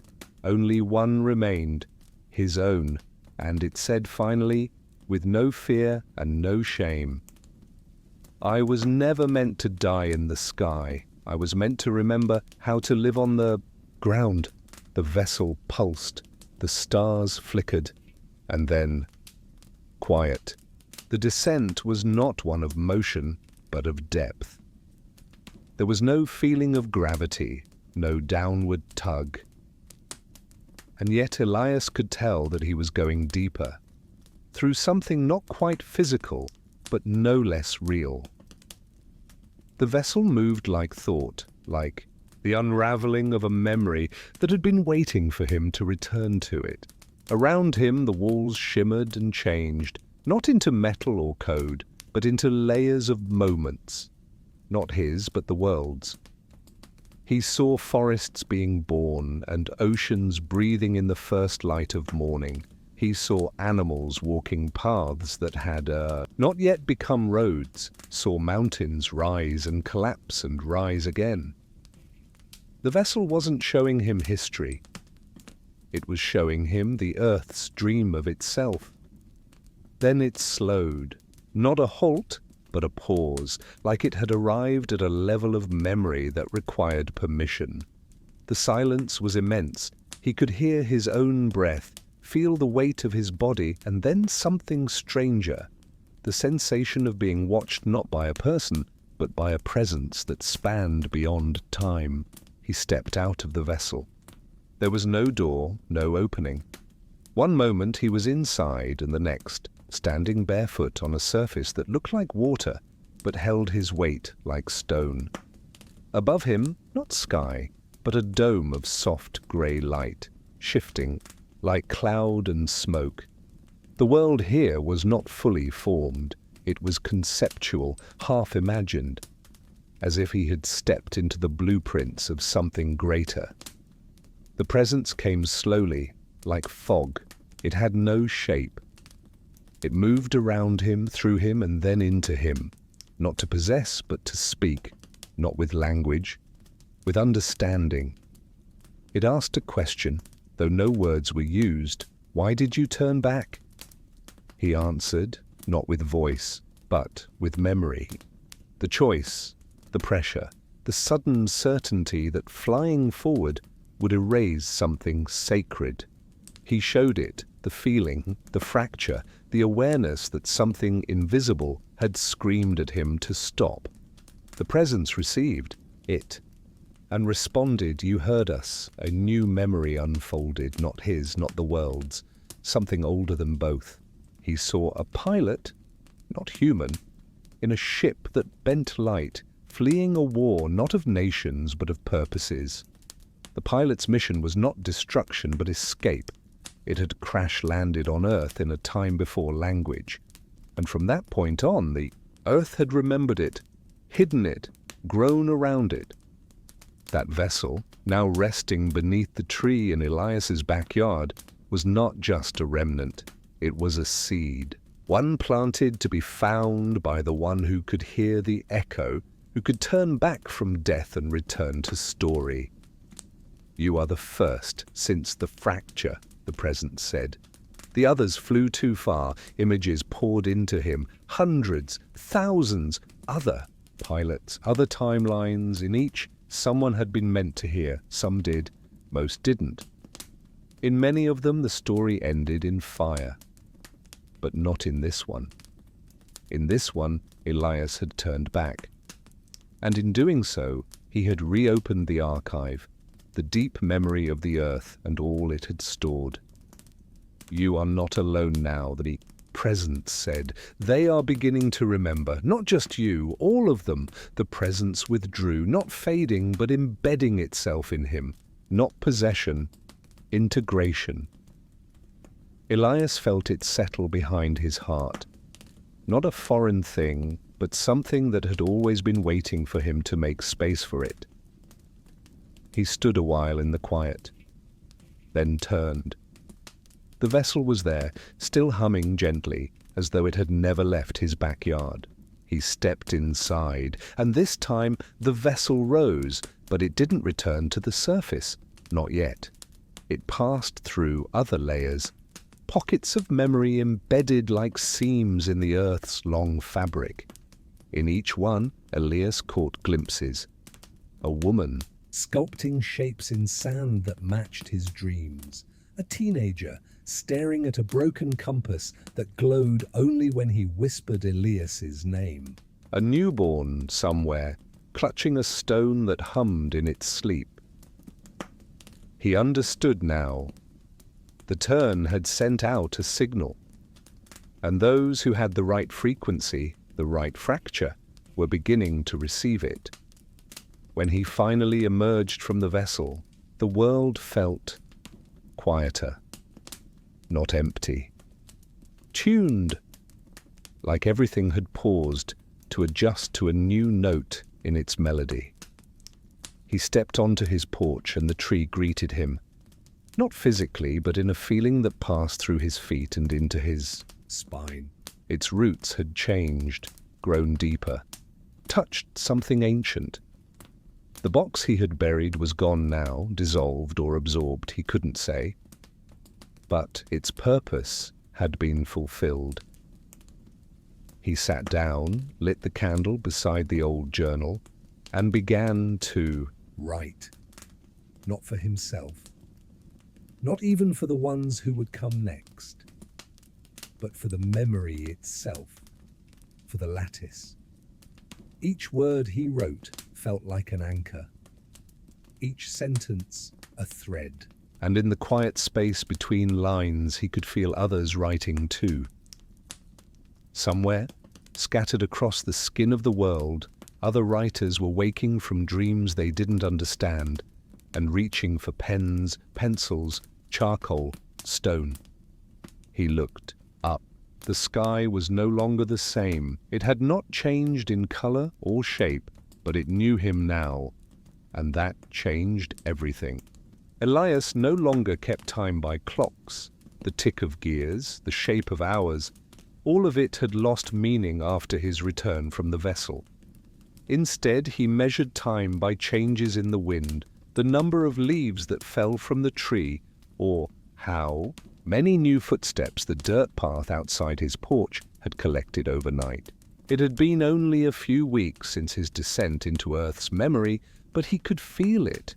The shift in rhythm, the humming pulse in the soil, the distant gaze of something immense that was no longer watching from above, but from within.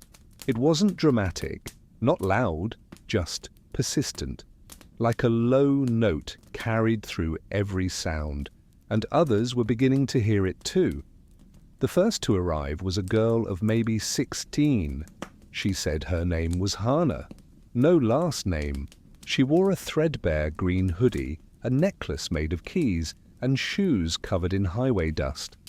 She didn't knock. She just walked up the porch steps, stood in front of Elias and said, "I dreamed of you. You buried something." Elias nodded, not asking how she knew. She pulled a small silver object from her hoodie pocket. A compass. Its needle didn't point north. It spun in slow, smooth circles, then stilled, pointing to the tree behind the house.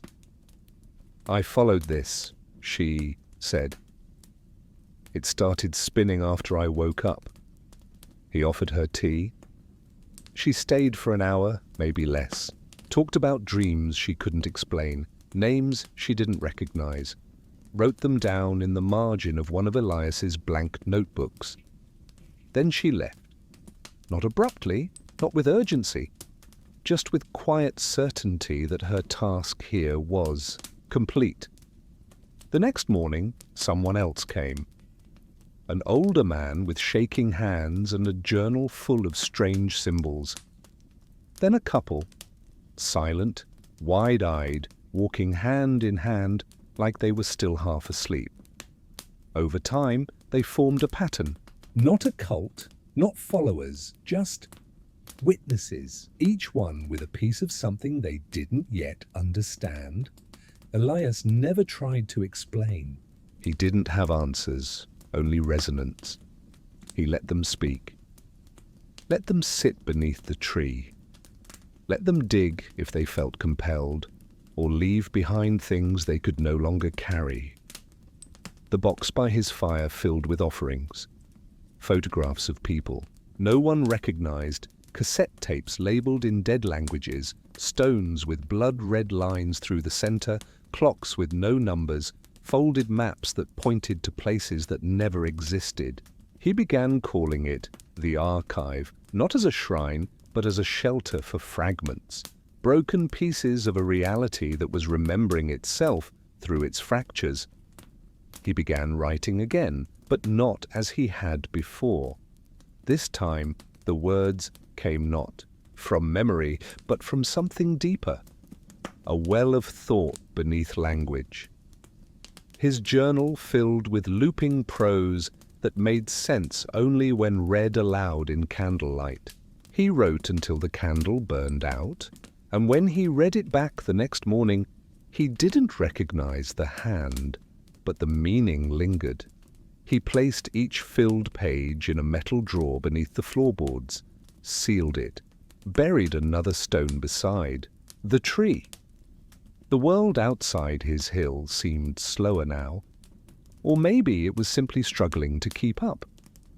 News stations flickered with strange reports, mass amnesia in small towns, satellite data showing impossible weather loops, audio recordings of skies humming in perfect harmonic frequencies. Most people ignored it, called it nonsense, but not everyone. Universities sent researchers. They never found the house. Pilots began reporting strange echoes on their flight paths, voices repeating names they'd never heard. One plane turned back mid-flight without instruction. When asked why, the pilot simply said, "Something told me to." Elias stopped watching the news.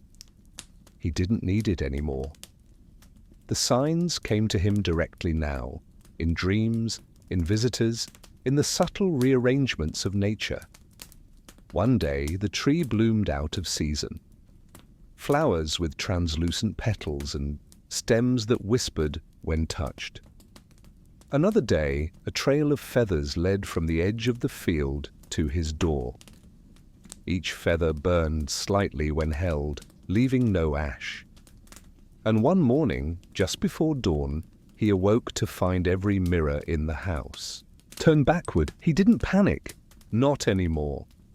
Fear was an old friend now, one he could sit beside without flinching. He lit a candle, turned one of the mirrors forward again, and looked. Not at himself, but at the background behind him.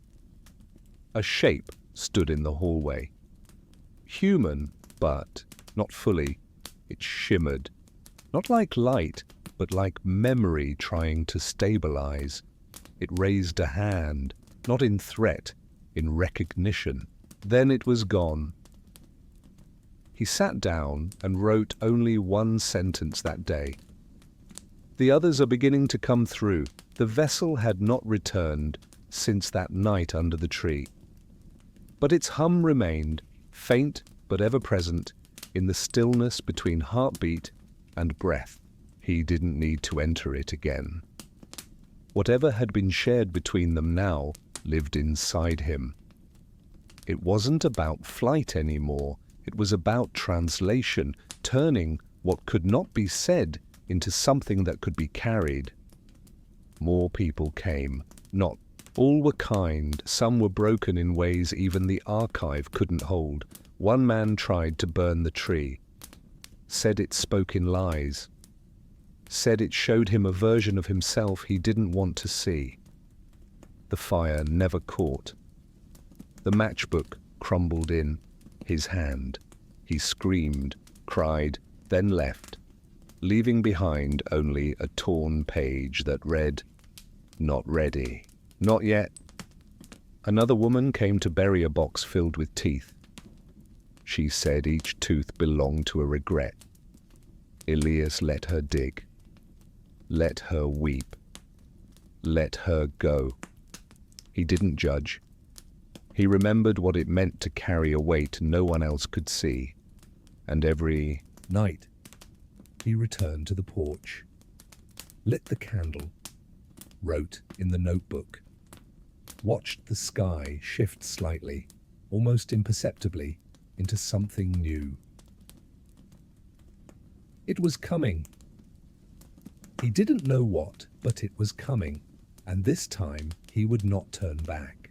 And then, one morning, the sky blinked, not in metaphor, not in poetic silence, but visibly, tangibly, with a single ripple that passed across the clouds like a wave through fabric. Elias saw it from his porch, tea cooling in his hand, the same mug he'd used every day for what felt like lifetimes. The ripple moved east to west, folding color and sound in its wake, and when it passed overhead, the air stilled entirely. No birds, no wind, no hum of distant engines. The world paused, not stopped, but waited, the way breath does before a sob or a laugh. And in that stillness, he heard a tone, a pure, crystalline tone, ring out from everywhere and nowhere at once. It lasted only a few seconds, but he felt it settle into every cell in his body, vibrating not through his ears, but through memory itself. Something had finished. Something had begun. The tree behind him bent slightly in the windless morning, a bow of respect, or perhaps acknowledgement. He stood slowly. He had no words. None were needed. On the horizon, where the hills once ended, and the sky simply began, something shimmered. Not a ship, not a storm, but a doorway the size of memory itself. It didn't ask him to walk through. It didn't beckon. It simply opened. Wide, silent, bright. And Elias smiled for the first time in years, not because the pain was gone, not because the past had forgiven him, but because he finally understood. The turn had never been a mistake. It had been the map. He placed the cold mug on the porch rail, stepped down barefoot into the grass, and walked forward, not as a man seeking redemption, but as one who had already found it buried in the soil of the world that had been waiting for someone, anyone, to listen long enough to hear the sky say, "Thank you for coming back." So in the end, there was no applause, no medals, no last call on the radio. Just a man and the path he carved by choosing to live, not for glory, not for orders, but for the fragile, flickering weight of simply being. Elias Marrow did not change the world in ways people would ever see. There were no textbooks waiting to name him, no monuments raised in the echo of his choice. But somewhere, in the quiet corners of the earth, stories began to unfold a little, differently. Birds flew slightly wider arcs. Children woke from dreams they couldn't describe, but carried with them like warmth. Old songs, long forgotten, returned to those who needed them. And the sky never forgot. It remembered the pilot who turned back, the man who chose the unanswered question over the completed mission. And in that remembering, something healed, slowly, silently. The world did not shift overnight, but it breathed easier.